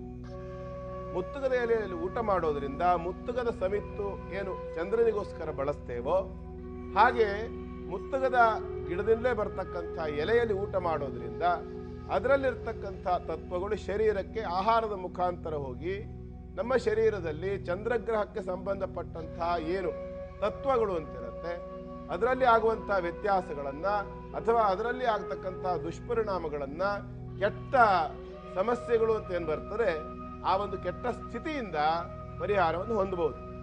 ಇನ್ನು ಅಂಗಾರಕನ ಬಗ್ಗೆ ತಿಳಿಸ್ಬೇಕಲ್ಲ. ಮಂಗಳವಾರ ನಾಳೆ ಅವನಿಗೆ ಸಂಬಂಧಪಟ್ಟಂತಹ ಒಂದು ವಾರ ಆಗಿದ್ದರಿಂದ ನಾಳೆ ದಿವಸ ಮಂಗಳ ಗ್ರಹದ ಬಗ್ಗೆ ಪೂರ್ಣವಾಗಿ ತಿಳಿಸ್ಕೊಡ್ತೀನಿ. ಧನ್ಯವಾದಗಳು ಗುರೂಜಿ. ವೀಕ್ಷಕರೇ, ಸವಿತಾ ಅನ್ನೋರು ನಮ್ಮ ಕಾರ್ಯಕ್ರಮಕ್ಕೆ ಸಂದೇಶವನ್ನ ಕಳಿಸಿದ್ರು, ಅವರಿಗೆ ನಾವು ಕರೆಯನ್ನ ಮಾಡಿದ್ದೀವಿ. ಹಲೋ ಹಲೋ, ನಮಸ್ತೆ ಸವಿತಾ ಅವರೇ. ನಮಸ್ತೆ ಮೇಡಮ್. ಮೇಡಮ್, ಯಾರ ಬಗ್ಗೆ ಪ್ರಶ್ನೆಯನ್ನ ಕೇಳಬೇಕಿತ್ತು? ನನ್ನ ಬಗ್ಗೆನೇ ಕೇಳಬೇಕಿತ್ತು. ಹಂಗೇನು ಮಕ್ಕಳು? ಎಷ್ಟು ವರ್ಷ ಅಮ್ಮ ನಿಮಗೆ? 39 ವರ್ಷ. ಗುರೂಜಿ ಇದ್ದಾರೆ, ಮಾತಾಡಿ ಸವಿತಾ ಅವರೇ. ಕವಿತಾ ಅಂತ ನನ್ನ ಹೆಸರು. ಹೇಳಿ, ಏನಾಗ್ಬೇಕಮ್ಮ? ಆರೋಗ್ಯ ಸಮಸ್ಯೆ ಮತ್ತೆ ಮಾನಸಿಕ ಸ್ಥಿತಿ ಸರಿ ಇಲ್ಲ ಮೇಡಮ್. ಗುರೂಜಿ, ನಿಮಗ ಮನಸ್ಸಿಗೆ ನೆಮ್ಮದಿನೇ ಇಲ್ಲ. ಏನಾಗಿದೆ ತಾಯಿ? ನಿಮಗೆ ಮನಸ್ಸಿಗೆ ನೆಮ್ಮದಿ ಇಲ್ಲದೆ ಇರುವಂತದ್ದು ಏನಾಗಿದೆಯಮ್ಮ? ನಮ್ಮ ಹತ್ರ ಹೇಳ್ಕೊಳ್ಳಿ, ನಾವು ಪರಿಹಾರ ಮಾಡ್ಕೊಡ್ತೀವಿ, ಯೋಚನೆ ಮಾಡ್ಬೇಡಿ. ನನ್ನಿಂದ ಸಣ್ಣದೊಂದು ತಪ್ಪು ಮಾಡ್ಕೊಂಡೆ ನಾನೇನೆ. ಏನ್ ತಪ್ಪು ಮಾಡಿದ್ರಿ ತಾಯಿ? ನಿಮ್ಗೆ ಗೊತ್ತಾಗತ್ತೆ ಅನ್ಕೊಂಡಿದೀನಿ. ನಮಗೆ ಗೊತ್ತಾಗುತ್ತೆ, ಪರವಾಗಿಲ್ಲ. ಆದ್ರೂ ನಿಮ್ಗೆ ಹೇಳ್ಕೊಂಡ್ರೆ ನಿಮ್ಮ ಮನಸ್ಸಿಗೆ ಸ್ವಲ್ಪ ಸಮಾಧಾನ ಅಲ್ವಾ? ಪರಿಹಾರವನ್ನು ನಾನು ಹೇಳ್ಕೊಡ್ತೀನಿ, ಯೋಚನೆ ಮಾಡಬೇಡಿ. ಪ್ರತಿಯೊಂದು ಸಮಸ್ಯೆಗೂ ಒಂದು ಪರಿಹಾರ ಅಂತ ಇರುತ್ತೆ. ಹೌದು. ಜೊತೆಯಲ್ಲಿ ಯಾರೇ ಆದ್ರೂ ಸಹ ಪ್ರಪಂಚದಲ್ಲಿ ತಪ್ಪು ಮಾಡದೆ ಇರೋರು ಯಾರೂ ಇಲ್ಲ. ತಪ್ಪು ಮಾಡಿದವರಿಗೆಲ್ಲ ಶಿಕ್ಷೆ ಕೊಡಬೇಕು ಅಂತ ಆದ್ರೆ ಪ್ರಪಂಚದಲ್ಲಿ ಒಬ್ಬರೂ ಸಹ ಶಿಕ್ಷೆ ಅನುಭವಿಸದೇ ಇರೋಕ್ ಸಾಧ್ಯವೇ ಇಲ್ಲ. ಈಗ ನೀವು ತಪ್ಪು ಮಾಡಿದ್ರಿ, ಹೌದಾ? ಹೌದು. ತಪ್ಪು ಅಂತ ನಿಮ್ಗೆ ಗೊತ್ತಾಯ್ತು ತಾನೆ? ಹೌದು ಸ್ವಾಮೀಜಿ. ಬೇಜಾರಾಯ್ತು ತಾನೆ? ಹಾ. ಇನ್ನು ಜೀವನದಲ್ಲಿ ಮತ್ತಂತ ತಪ್ಪು ಮಾಡ್ತೀರಾ? ಇಲ್ಲ ಸ್ವಾಮೀಜಿ. ಮಾಡ್ತೀರಾ? ಇಲ್ಲ ಸ್ವಾಮಿ. ಖಂಡಿತ ಮಾಡಲ್ಲ ನೀವು. ನನಗ್ ಗೊತ್ತು, ನನಗ್ ಧೈರ್ಯ ಇದೆ. ನಿಮ್ಮ ಜೀವನದಲ್ಲಿ ನೀವು ಇನ್ನೆಂದೂ ಆ ತರ ತಪ್ಪು ಮಾಡಲ್ಲ ಅಲ್ವಾ? ಹೌದು ಸ್ವಾಮೀಜಿ. ಹಾಗಾಗಿ ಯಾವಾಗ ಮನಸ್ಸು ಆ ನೋವಿನಲ್ಲಿ ಪಶ್ಚಾತ್ತಾಪದಲ್ಲಿ ಬೇಯುತ್ತೋ ಹಾ. ಆವಾಗ ಆ ಮನಸ್ಸು ಶುದ್ಧವಾಯಿತು ಅಂತ ಅರ್ಥ. ಚೆನ್ನಾಗಿ ನೆನ್ಪಿಟ್ಕೊಳ್ಳಿ, ಸ್ವಾಮಿ. ಮನಸ್ಸಿನಲ್ಲಿ ಪಶ್ಚಾತ್ತಾಪ ಪಡ್ತೇವಲ್ಲ ಮಾಡಿದ ತಪ್ಪಿಗೆ, ಹಾ. ಅದಕ್ಕಿಂತ ದೊಡ್ಡ ಪ್ರಾಯಶ್ಚಿತ್ತ ಇಲ್ಲ. ಶುದ್ಧಿಗಾಗಿ ಏನ್ ಮಾಡ್ತೀವಿ ಗೊತ್ತಾ? ನಾವು ಯಾವುದೇ ಒಂದು ವಸ್ತುವನ್ನು ಶುದ್ಧಿ ಮಾಡಬೇಕು ಅಂತಂದ್ರೆ ಏನ್ ಮಾಡ್ಬೋದು? ಅತಿ ಹೆಚ್ಚು ಅಂದ್ರೆ ಏನ್ ಮಾಡ್ಬೋದು ಹೇಳಿ? ಒಂದು ಕಬ್ಬಣ ಇರುತ್ತೆ ಅಂತ ಇಟ್ಕೊಳ್ಳಿ, ಹಾ. ಕೊಳಕಾಗ್ಬಿಟ್ಟಿದೆ ಅಂತ ಇಟ್ಕೊಳ್ಳಿ, ಹಾ. ಸರಿ ಮಾಡೋದಕ್ಕೆ ಬರ್ತಿಲ್ಲ, ಕೊಳಕು ಹೋಗ್ತಾನೆ ಇಲ್ಲ, ಗಲೀಜಾಗ್ಬಿಟ್ಟಿದೆ, ಹೋಗ್ತಾನೆ ಇಲ್ಲ. ಹಾ. ಅವಾಗ ಏನ್ ಮಾಡ್ತಾರೆ ಹೇಳಿ ಅದನ್ನ? ಆಯ್ತು ಅಲ್ವಾ? ನೋಡಿ, ನಿಮ್ಗೆ ಗೊತ್ತಿದೆ, ಅಲ್ಲಿಗೆ ಕಬ್ಬಣವನ್ನು ಸುಡ್ತಾರೆ ಅಲ್ವಾ? ಸುಟ್ಟು ಅದರಲ್ಲಿರೋ ಕೊಳಕನ್ ತೆಗಿತಾರಲ್ವಾ? ಹಾಗೇನೆ ಸುಡೋದು ಅಂತಂದ್ರೆ, ಈಗ ನಾವು ಮನಸ್ಸು ನಮ್ಮ ಏನಾದ್ರು ತಪ್ಪು ಮಾಡಿದ್ವಿ ಅಂದ್ರೆ ನಮ್ಮನ್ನು ನಾವು ಸುಟ್ಟುಕೊಂಡ್ರೆ ಅದು ಪರಿಹಾರ ಆಗುತ್ತೆ ಅಂತ ಅರ್ಥ ಅಲ್ಲ. ನಮ್ಮ ಮನಸ್ಸು ಆ ವಿಚಾರವಾಗಿ ಕೊರಗತ್ತೆ, ದುಃಖ ಪಡುತ್ತೆ. ಅಯ್ಯೋ ಇಂಥ ತಪ್ಪಾಯ್ತಲ್ಲ ನನ್ನಿಂದ ಅಂತ ಕೊರಗತ್ತಲ್ವಾ? ಆ ಕೊರಗತಕ್ಕಂಥದ್ದೇನು ಕಡಿಮೆ ಸುಡುತ್ತಾ? ಬೇಸರ ಆಗೋದಿಲ್ವಾ ಮನಸ್ಸಿಗೆ? ಮೈಗೆಲ್ಲ ಬೆಂಕಿ ಹಚ್ಕೊಂಡು ಅನುಭವ ಆಗುತ್ತೆ, ಉರಿಯುತ್ತೆ, ಮನಸ್ಸಿಗೆ ನೋವಾಗುತ್ತೆ, ಸಂಕಟ ಆಗತ್ತೆ, ಎಷ್ಟು ಹಿಂಸೆ ಆಗುತ್ತೆ ಅಲ್ವಾ? ಅನುಭವಿಸಿ ಗೊತ್ತಿದೆ ತಾನೆ ನಿಮ್ಗೆ ಆ ನೋವನ್ನ. ಹಾಗಾಗಿ ಏನಾಗುತ್ತೆ ಅಂದ್ರೆ, ಮೊದಲನೇದಾಗಿ ನೆನ್ಪಿಟ್ಕೊಳ್ಳಿ, ನಿಮ್ಮ ತಪ್ಪು ಅಲ್ಲಿಗೆ ಪರಿಹಾರ ಆಯ್ತು. ನೀವೇನೇ ತಪ್ಪು ಮಾಡಿರಿ, ಬೇಕಾದ ತಪ್ಪು ಮಾಡಿರಿ, ಆ ತಪ್ಪು ಖಂಡಿತವಾಗಿ ಹೇಳ್ತೀನಿ, ಶಾಸ್ತ್ರಾಧಾರ ಹೇಳ್ತಿದ್ದೀನಿ ನಾನು, ನಿಮ್ಮ ಸಮಾಧಾನಕ್ಕೆ ಹೇಳ್ತಾ ಇಲ್ಲ. ನೆನ್ಪಿಟ್ಕೊಳ್ಳಿ, ಶಾಸ್ತ್ರ ಏನ್ ಹೇಳ್ತಿದ್ಯೋ ಅದನ್ನ ಹೇಳ್ತಾ ಇದ್ದೀನಿ, ನಿಮ್ಮ ಸಮಾಧಾನಕ್ಕಾಗಿ ಖಂಡಿತ ಹೇಳ್ತಿಲ್ಲ. ನೀವೇನೇ ತಪ್ಪು ಮಾಡಿರಿ, ಮನಃಪೂರ್ವಕವಾಗಿ ನೀವು ಆ ಬಗ್ಗೆ ಪಶ್ಚಾತ್ತಾಪ ಪಟ್ರೆ, ನಿಮಗೆ ನಿಜವಾಗ್ಲೂ ಅಯ್ಯೋ ನಾನಿಂತ ತಪ್ಪು ಮಾಡ್ಬಿಟ್ನಲ್ಲ, ಇನ್ನು ನನ್ನ ಜನ್ಮದಲ್ಲಿ ನಾನು ಇಂಥ ತಪ್ಪು ಮಾಡೋದಿಲ್ಲ, ದೇವರೇ ನನ್ನ ಕ್ಷಮಿಸು ಅಂತ ಮನಃಪೂರ್ವಕವಾಗಿ ದೇವರಿಗೆ ಅಡ್ಡಬಿದ್ರಿ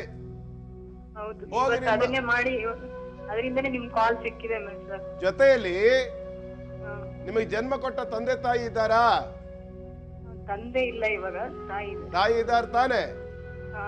ಈ ತರ ತಪ್ಪು ಮಾಡ್ಬಿಟ್ಟೆ ನಾನು ಅಂತ ಹೇಳ್ಕೊಂಡು ಮನಸ್ಸಲ್ಲಿ ನೊಂದ್ಕೊಂಡು ನಿಮ್ಮ ತಾಯಿಯವರಿಗೆ ಒಂದ್ಸಾರಿ ನಮಸ್ಕಾರ ಮಾಡಿ ಹೇಳಲಿಕ್ಕೆ ಸಾಧ್ಯವಿರುವಂತ ವಿಚಾರ ಆದರೆ ನಿಮ್ಮ ತಾಯಿಯವರ ಹತ್ರ ಆ ವಿಚಾರ ಹೇಳ್ಕೋಬಹುದು ಅಂತ ನಿಮ್ಗೆ ಅನಿಸಿದ್ರೆ ನಿಮ್ಮ ತಾಯಿಯವರಿಗೆ ಆ ವಿಚಾರವನ್ನು ತಿಳಿಸಿ ಅವ್ರ ಕಾಲಿಗೆ ಬಿದ್ದು ಕ್ಷಮೆ ಬೇಡಿ. ಇನ್ನೊಂದು ವಿಚಾರ ನೆನ್ಪಿಟ್ಕೊಳ್ಳಿ, ನಿಮ್ಮ ಕೈಯಿಂದ ಏನು ತಪ್ಪು ಬೇಕಾದ್ರೂ ನಡೆದಿರಲಿ, ಆ ತಪ್ಪು ನಡೆಯೋ ಸಂದರ್ಭದಲ್ಲಿ ನಿಮ್ಮ ಮೈ ಮೇಲಿದ್ದ ವಸ್ತ್ರಗಳೇನಿದೆ ಆ ವಸ್ತ್ರಗಳನ್ನ ಇನ್ನೊಂದ್ ಸಾರಿ ಹಾಕೊಂಡು ಎಲ್ಲಾದ್ರೂ ಹರಿಯೋ ನೀರಿನಲ್ಲಿ ಸ್ನಾನ ಮಾಡಿ ಅಷ್ಟೂ ವಸ್ತ್ರಗಳನ್ನ ನೀರಲ್ಲಿ ಬಿಟ್ಬಿಡಿ. ಒಂದೇ ಒಂದು ವಸ್ತ್ರವೂ ಸಹ ಪುನಃ ನಿಮ್ಮಿಂದ ಬಳಕೆ ಆಗ್ಬಾರ್ದು. ಅಷ್ಟು ವಸ್ತ್ರಗಳನ್ನು ತಗೊಂಡೋಗಿ ನೀರಲ್ಲಿ ಬಿಟ್ಬಿಡಿ. ಬಿಟ್ಟು ಬಂದು ಎಲ್ಲಾದ್ರೂ ಒಂದು ಈಶ್ವರನ ದರ್ಶನ ಮಾಡಿ, ಪಾಪನಾಶಕ ಪರಮೇಶ್ವರನೇ, ಆ ಈಶ್ವರನ ದರ್ಶನ ಮಾಡಿಕೊಂಡು ಆ ನಂತರ ನೆಮ್ಮದಿಯಿಂದ ಮನೆಗೆ ಬಂದು, ಅರ್ಥ ಆಯ್ತಾ ನಾ ಹೇಳಿದ್ದು? ಆ ನಂತರ ಮನೆಗೆ ಬಂದು ಒಂದು ಬಿಂದಿಗೆಯಲ್ಲಿ ನೀರಿಟ್ಕೊಂಡು ಅಥವಾ ಒಂದು ಚೊಂಬನಲ್ಲಿ ನೀರಿಟ್ಕೊಂಡು ಅದಕ್ಕೆ ಗಂಗಾದೇವಿಯ ಸ್ಮರಣೆ ಮಾಡಿ ಪೂಜೆ ಮಾಡಿ, ಆ ನಂತರ ಆ ನೀರನ್ನು ಅಷ್ಟನ್ನು ಕುಡಿದು ಬಿಡಿ. ಏನೇ ದೋಷ ಇದ್ರೂ ಪರಿಹಾರ ಆಗುತ್ತೆ, ಯೋಚನೆ ಮಾಡಬೇಡಿ. ಒಳ್ಳೇದಾಗ್ಲಿ. ಧನ್ಯವಾದಗಳು ನಮ್ಮ ಕಾರ್ಯಕ್ರಮಕ್ಕೆ ಸಂದೇಶವನ್ನ ಕಳಿಸಿದ್ದಕ್ಕಾಗಿ. ವೀಕ್ಷಕರೇ, ಒಂದು ವಿರಾಮದ ನಂತರ ಕಾರ್ಯಕ್ರಮ ಮುಂದುವರಿಯುತ್ತೆ. ವಿರಾಮದ ನಂತರ ಮತ್ತೊಮ್ಮೆ ತಮ್ಮೆಲ್ಲರಿಗೂ ಮಹರ್ಷಿ ದರ್ಪಣ ಪವರ್ಡ್ ಬೈ ವಾಸು ಅಗರಬತ್ತಿ ಕಾರ್ಯಕ್ರಮಕ್ಕೆ ಆತ್ಮೀಯ ಸ್ವಾಗತ. ಸ್ನೇಹಿತರೆ, ಇನ್ನುಳಿದ ರಾಶಿಗಳ ಫಲವನ್ನು ತಿಳಿಯೋಣ ಅಲ್ವಾ? ಗುರುಜಿ, ಮಕರ, ಕುಂಭ, ಮೀನ ರಾಶಿಗಳ ಯೋಗ ಫಲ ನಾಳೆಗೆ ಹೇಗಿದೆ ಅಂತ ತಿಳಿಸ್ಕೊಡಿ.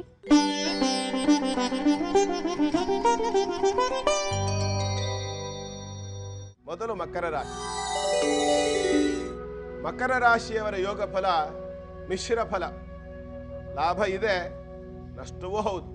ಹೇಗೆ ಅಂತಂದ್ರೆ, ಮಕರ ರಾಶಿಯವರ ಸಂಗಾತಿಗೋಸ್ಕರವಾಗಿ ಸ್ವಲ್ಪ ಮಟ್ಟಿನ ವಸ್ತುವನ್ನು ಖರೀದಿ ಮಾಡ್ತಕ್ಕಂಥದ್ದು, ಬಂಗಾರ, ಬೆಳ್ಳಿ, ವಸ್ತ್ರ ಇತ್ಯಾದಿಗಳನ್ನು ಖರೀದಿ ಮಾಡೋದಕ್ಕೋಸ್ಕರವಾಗಿ ಹಣ ಖರ್ಚು ಮಾಡ್ತಕ್ಕಂಥ ದಿನ. ಯಾವುದೋ ಒಂದು ಶುಭ ಕಾರ್ಯದ ನಿಮಿತ್ತ ವಸ್ತ್ರಾದಿಗಳನ್ನು ಅಥವಾ ಬಂಗಾರವೋ ಬೆಳ್ಳಿಯೋ ಯಾವುದೋ ಒಂದು ಪೂಜೆಗೋಸ್ಕರವಾಗಿಯೋ ಈ ರೀತಿಯಾಗಿ ಅದಕ್ಕೆ ಬೇಕಾಗಿ ಮಾಡ್ತಕ್ಕಂಥ ವಸ್ತುಗಳನ್ನು ಖರೀದಿ ಮಾಡಬೇಕಾಗಿ ಬರುವಂಥ ದಿನ. ಹಾಗಾಗಿ ಸ್ವಲ್ಪ ಹಣ ಅಂತೂ ನಷ್ಟ ಆಗುತ್ತೆ, ಆದರೆ ವಸ್ತು ಅಂತೂ ಲಾಭ ಆಗುತ್ತೆ. ಅಂದ್ರೆ ಏನರ್ಥ? ನಷ್ಟವಲ್ಲದ ದಿನ, ಆದರೆ ಕಣ್ಣಿಗೆ ಕಾಣುವಂತೆ ನಷ್ಟ. ಹಾಗಾಗಿ ಚಿಂತೆ ಮಾಡುವಂಥದ್ದೇನಿಲ್ಲ, ಉತ್ತಮವಾದಂಥ ದಿನವೇ. ಯೋಚನೆ ಮಾಡೋದು ಬೇಡ. ಆದರೂ ದೇವತಾರಾಧನೆಯನ್ನಂತೂ ಬಿಡ್ಲಿಕ್ಕೆ ಬರೋದೇ ಇಲ್ಲಲ್ಲ. ಮಕರ ರಾಶಿಯವರು ಹಯಗ್ರೀವ ಸ್ವಾಮಿಯನ್ನ ಪ್ರಾರ್ಥನೆ ಮಾಡ್ಕೊಳ್ಳೋದು, ಧ್ಯಾನ ಮಾಡೋದು, ಅಥವಾ ಎಲ್ಲಾದರೂ ಹಯಗ್ರೀವ ದೇವಸ್ಥಾನ ಇದ್ದರೆ ಆ ದೇವಸ್ಥಾನಕ್ಕೆ ದರ್ಶನಾದಿಗಳಿಗೆ ಹೋಗ್ತಕ್ಕಂಥದ್ದು ಒಳ್ಳೆಯದು. ಮುಂದೆ ಕುಂಭರಾಶಿ. ಕುಂಭರಾಶಿಯವರಿಗೆ ಭೂ ಸಂಬಂಧಿ ವ್ಯವಹಾರಗಳಲ್ಲಿ ಧನಾಗಮನ ಯೋಗ. ಸ್ವಲ್ಪ ಪ್ರಯತ್ನ ಪಡಬೇಕು ಮಾತ್ರ, ಸುಮ್ಮನೆ ದುಡ್ಡು ಬರೋದಿಲ್ಲ ಯಾರಿಗೂ. ಸ್ವಲ್ಪ ಧನಾಗಮನವಾಗಬೇಕು ಅಂದರೆ ಸ್ತ್ರೀ ಮೂಲಕವಾಗಿ ಆಗತ್ತೆ. ಯಾಕೆ ಅಂತಂದ್ರೆ ಸಪ್ತಮ ಭಾವದಲ್ಲಿರ್ತಕ್ಕಂತಹ ಕುಜ ಸ್ತ್ರೀ ಸೂಚಕವಾದಂಥ ಗ್ರಹ. ಹಾಗಾಗಿ ಸ್ತ್ರೀ ಮೂಲಕವಾಗಿ ಸ್ವಲ್ಪ ಮಟ್ಟಿನ ಧನಾಗಮನವಾಗತ್ತೆ. ಜೊತೆಯಲ್ಲಿ ಷಷ್ಠಾಧಿಪತಿಯು ರಾಶಿಯಲ್ಲಿಯೇ ಇರೋದ್ರಿಂದ ಸಾಲ ತಗೊಳ್ಬೇಕಾದಂಥದ್ದು. ಅಂದ್ರೆ ಸ್ತ್ರೀ ಮೂಲಕವಾಗಿ ಯಾವುದೋ ಭೂ ಸಂಬಂಧಿ ವ್ಯವಹಾರಕ್ಕೋಸ್ಕರ ಧನಾಗಮನ ಅಂದ್ರೆ ಹಣವನ್ನು ತಗೊಂಡು ಆ ಒಂದು ಸಮಸ್ಯೆಯಿಂದ ಪರಿಹಾರವಾಗಲಿಕ್ಕೆ ಅಥವಾ ಆ ಒಂದು ಸಮಸ್ಯೆಯನ್ನ ಪರಿಹಾರ ಮಾಡಿಕೊಳ್ಳಲಿಕ್ಕೆ ಯೋಗ್ಯವಾದಂಥ ದಿನ. ಆದರೆ ಹಾಗೆ ಆಗೋದಿಲ್ಲ ಅದು. ಯಾಕೆಂದ್ರೆ ಪಂಚಮ ಭಾವದಲ್ಲಿ ಗುರು ವಕ್ರನಾಗಿದ್ದಾನೆ. ಹಾಗಾಗಿ ಆರಾಧನಾ ಸ್ಥಾನದಲ್ಲಿ ಯಾವ ಗ್ರಹ ಅಂತ ನೋಡಿದರೆ ಗುರು ವಕ್ರನಾಗಿರೋದ್ರಿಂದ, ಶುಕ್ರನ ದೃಷ್ಟಿಯನ್ನು ಹೊಂದೋದ್ರಿಂದ, ಗುರು ಶುಕ್ರ ಯುತಿಯನ್ನು ಯೋಚನೆ ಮಾಡಿದಾಗ ಇಲ್ಲಿ ಪ್ರಧಾನವಾಗಿ ಬರತಕ್ಕಂಥ ದೇವತೆ ದತ್ತಾತ್ರೇಯರ ಆರಾಧನೆಯನ್ನು ಮಾಡಿಕೊಂಡು ಕೆಲಸವನ್ನು ಮಾಡಿದರೆ ಶುಭ ಫಲ ಪ್ರಾಪ್ತಿಯಾಗುತ್ತೆ. ಕೊನೆಯದಾಗಿ ಮೀನರಾಶಿ. ಮೀನರಾಶಿಯವರ ಯೋಗದ ಪ್ರಕಾರ ಮೀನರಾಶಿಯವರ ಹೆಣ್ಣು ಮಕ್ಕಳಿಗೆ, ಯಾರು ಮೀನರಾಶಿಯವರಿದ್ದೀರಾ ಅವರ ಹೆಣ್ಣು ಮಕ್ಕಳ ಆರೋಗ್ಯ ಸಂಬಂಧಿ ಯೋಚನೆ. ಯಾಕೆ ಅಂತಂದ್ರೆ ವಿಶೇಷವಾಗಿ ಮೀನರಾಶಿಯಲ್ಲಿ ಹುಟ್ಟಿರ್ತಕ್ಕಂಥವರ ಹೆಣ್ಣು ಮಕ್ಕಳಿಗೆ ಪ್ರತಿ ತಿಂಗಳ ಋತುಸ್ರಾವ ಅಥವಾ ಋತುಚಕ್ರದ ಸಂದರ್ಭ ಅಂತ ಏನಿರುತ್ತೆ, ಆ ಸಂದರ್ಭದಲ್ಲಿ ಸ್ವಲ್ಪ ಸಮಸ್ಯೆ ಆಗ್ತಕ್ಕಂಥ ಎಲ್ಲಾ ಲಕ್ಷಣಗಳು ಇದೆ. ಕಾರಣ ಪುತ್ರಸ್ಥಾನಾಧಿಪತಿಯಾಗಿರ್ತಕ್ಕಂಥ ಚಂದ್ರ ವ್ಯಯಭಾವದಲ್ಲಿ ಅಂಗಾರಕನ ದೃಷ್ಟಿಯನ್ನು ಹೊಂದುತ್ತಾನೆ. ಹಾಗಾಗಿ ರಕ್ತ ಸಂಬಂಧಿತವಾಗಿರ್ತಕ್ಕಂಥದ್ದು ಮತ್ತು ಪುತ್ರ ಸಂತಾನ ಅಂತಂದ್ರೆ ಸಂತಾನವಾಗ್ತಕ್ಕಂಥದ್ದು ಗರ್ಭಕೋಶ ಪ್ರಧಾನ. ಹಾಗಾಗಿ ಗರ್ಭಕೋಶ ಮತ್ತು ರಕ್ತ ಈ ಸಂಬಂಧ ಬರತಕ್ಕಂಥದ್ದು ಋತುಚಕ್ರಕ್ಕೆ ಮಾತ್ರ. ಹಾಗಾಗಿ ಋತುಚಕ್ರ ವಿಚಾರದಲ್ಲಿ ಮೀನರಾಶಿಯವರ ಸಂತಾನಕ್ಕೆ ಸ್ವಲ್ಪ ತೊಂದರೆ ಆಗುತ್ತೆ. ಆ ವಿಚಾರದಲ್ಲಿ ಸ್ವಲ್ಪ ಎಚ್ಚರಿಕೆಯನ್ನು ಇಟ್ಕೊಂಡು, ಚಂದ್ರ ಕುಂಭರಾಶಿಯಲ್ಲಿದ್ದು ಪಂಚಮಾಧಿಪತಿಯಾಗಿದ್ದು ಔಷಧಿಕಾರಕನಾಗಿದ್ದು ಸ್ವತಃ ವೃದ್ಧಿ ಯೋಗದಲ್ಲಿ ಇರೋದ್ರಿಂದ ಸುಲಭವಾಗಿ ಔಷಧಿ ಚಿಕಿತ್ಸೆಗಳಿಂದ ಅಥವಾ ಔಷಧೋಪಚಾರಗಳಿಂದ ಬೇರೆ ಬೇರೆ ರೀತಿಯಾದಂತಹ ಒಂದು ಪ್ರಯತ್ನಗಳಿಂದ ಈ ಸಮಸ್ಯೆ ಬೇರೆ ಬೇರೆ ರೀತಿಯ ಪ್ರಯತ್ನಗಳಿಂದ ಈ ಸಮಸ್ಯೆ ಪರಿಹಾರವಾಗ್ತದೆ. ಅದಲ್ಲ ಪ್ರತ್ಯೇಕವಾಗಿ ಯಾವುದು ದೇವತಾರಾಧನೆಯನ್ನು ಮಾಡ್ತೇನೆ ಅಂತಂದ್ರೆ ಪೂರ್ಣ ಮೂಲಾಧಾರ ಚಕ್ರ ನಿಯಂತ್ರಕನಾಗಿರ್ತಕ್ಕಂತಹ ಸುಬ್ರಹ್ಮಣ್ಯನನ್ನೇ ಆರಾಧನೆ ಮಾಡಬೇಕು. ಸುಬ್ರಹ್ಮಣ್ಯನ ಆರಾಧನೆ, ಷಣ್ಮುಖ ಸ್ವಾಮಿಯ ಆರಾಧನೆಯಿಂದ ಈ ಒಂದು ಸಮಸ್ಯೆ ಪೂರ್ಣವಾಗಿ ಪರಿಹಾರವಾಗುತ್ತೆ. ಈ ರೀತಿಯಾಗಿ ಮೇಷದಿಂದ ಪ್ರಾರಂಭ ಮಾಡಿ ಮೀನರಾಶಿಯವರೆಗೆ 12 ರಾಶಿಗಳವರ ಯೋಗಫಲ ನಾಳೆ ದಿವಸ ಇರತಕ್ಕಂಥದ್ದು. ಆದಿತ್ಯಾದಿ ನವಗ್ರಹಗಳು ಎಲ್ಲ ಪೀಡೆಗಳನ್ನು ಕಡಿಮೆ ಮಾಡಲಿ, ಎಲ್ಲರಿಗೂ ಸಹ ಗ್ರಹಚಾರ ಅಂತಕ್ಕಂಥದ್ದು ಪರಿಹಾರವಾಗಿ ಶುಭವಾಗಿರ್ತಕ್ಕಂಥ ಫಲಗಳೇ ಪ್ರಾಪ್ತಿಯಾಗಲಿ ಅಂತ ಭಗವಂತನನ್ನು ಪ್ರಾರ್ಥನೆ ಮಾಡ್ತೀನಿ. ಸ್ನೇಹಿತರೆ, ಒಂದು ಚಿಕ್ಕ ವಿರಾಮದ ನಂತರ ಮತ್ತೆ ಕಾರ್ಯಕ್ರಮ ಮುಂದುವರಿಯುತ್ತೆ. ವಿರಾಮದ ನಂತರ ಮತ್ತೊಮ್ಮೆ ತಮ್ಮೆಲ್ಲರಿಗೂ ನಿಮ್ಮ ಅಚ್ಚುಮೆಚ್ಚಿನ ಮಹರ್ಷಿ ದರ್ಪಣ ಪವರ್ಡ್ ಬೈ ವಾಸು ಅಗರಬತ್ತಿ ಕಾರ್ಯಕ್ರಮಕ್ಕೆ ಆತ್ಮೀಯ ಸ್ವಾಗತ. ಸ್ನೇಹಿತರೆ, ಈಗ ಜ್ಞಾನ ದರ್ಪಣ ವಿಭಾಗ.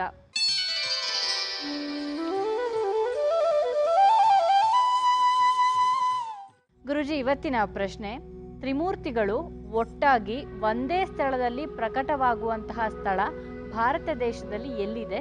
ಅನೇಕರು ಹೋಗ್ತಾರೆ ಯಾತ್ರೆಗೆ, ಅಲ್ಲಿ ಲಕ್ಷಾಂತರ ಜನ ಹೋಗಿ ಯಾತ್ರೆ ಮಾಡಿ ದರ್ಶನ ಮಾಡ್ಕೊಂಡು ಬರ್ತಾರೆ. ಹಿಮಲಿಂಗದ ಸ್ವರೂಪದಲ್ಲಿ ಶಿವ ಅಲ್ಲಿ ಬರ್ತಾನೆ, ಬ್ರಹ್ಮದೇವರು ಪಾರಿವಾಳ ಸ್ವರೂಪದಲ್ಲಿ ಇರ್ತಾರೆ, ಜೊತೆಗೆ ಮಹಾವಿಷ್ಣು ದೀಪ ಸ್ವರೂಪದಲ್ಲಿ ಅಲ್ಲಿರ್ತಾನೆ ಅಂತ ಒಂದು ಸಾಂಪ್ರದಾಯಿಕವಾಗಿರ್ತಕ್ಕಂಥ ನಂಬಿಕೆ ಇದೆ. ಅದು ನಿಜವೋ ಸುಳ್ಳೋ ಎರಡನೇ ವಿಚಾರ. ಅಲ್ಲಿ ಆ ರೀತಿಯಾಗಿ ಅಂತಹ ಜಾಗದಲ್ಲಿ ಪಾರಿವಾಳಗಳು ಇರ್ತಕ್ಕಂಥದ್ದು ಬಹಳ ವಿಶೇಷ. ಜೊತೆಯಲ್ಲಿ ಆ ಹಿಮಲಿಂಗ ಅಂತಕ್ಕಂಥದ್ದು ತನ್ನಿಂದ ತಾನೇ ಉತ್ಪತ್ತಿ ಆಗ್ತಕ್ಕಂಥದ್ದು ವಿಶೇಷ. ಮತ್ತು ಸದಾ ಕಾಲವೂ ಉರಿತಾ ಇರತಕ್ಕಂತಹ ಜ್ಯೋತಿ ಸ್ವರೂಪದಲ್ಲಿ ಅಗ್ನಿ ಇರತಕ್ಕಂಥದ್ದು ವಿಶೇಷ.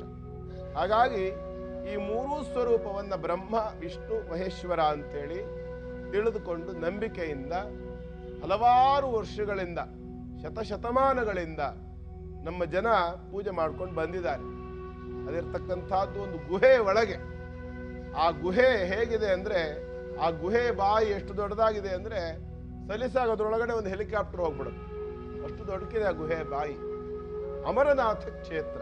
ಧನ್ಯವಾದಗಳು ಗುರೂಜಿ. ಈಗ ಮುತ್ತಿನಂತ ಮಾತು.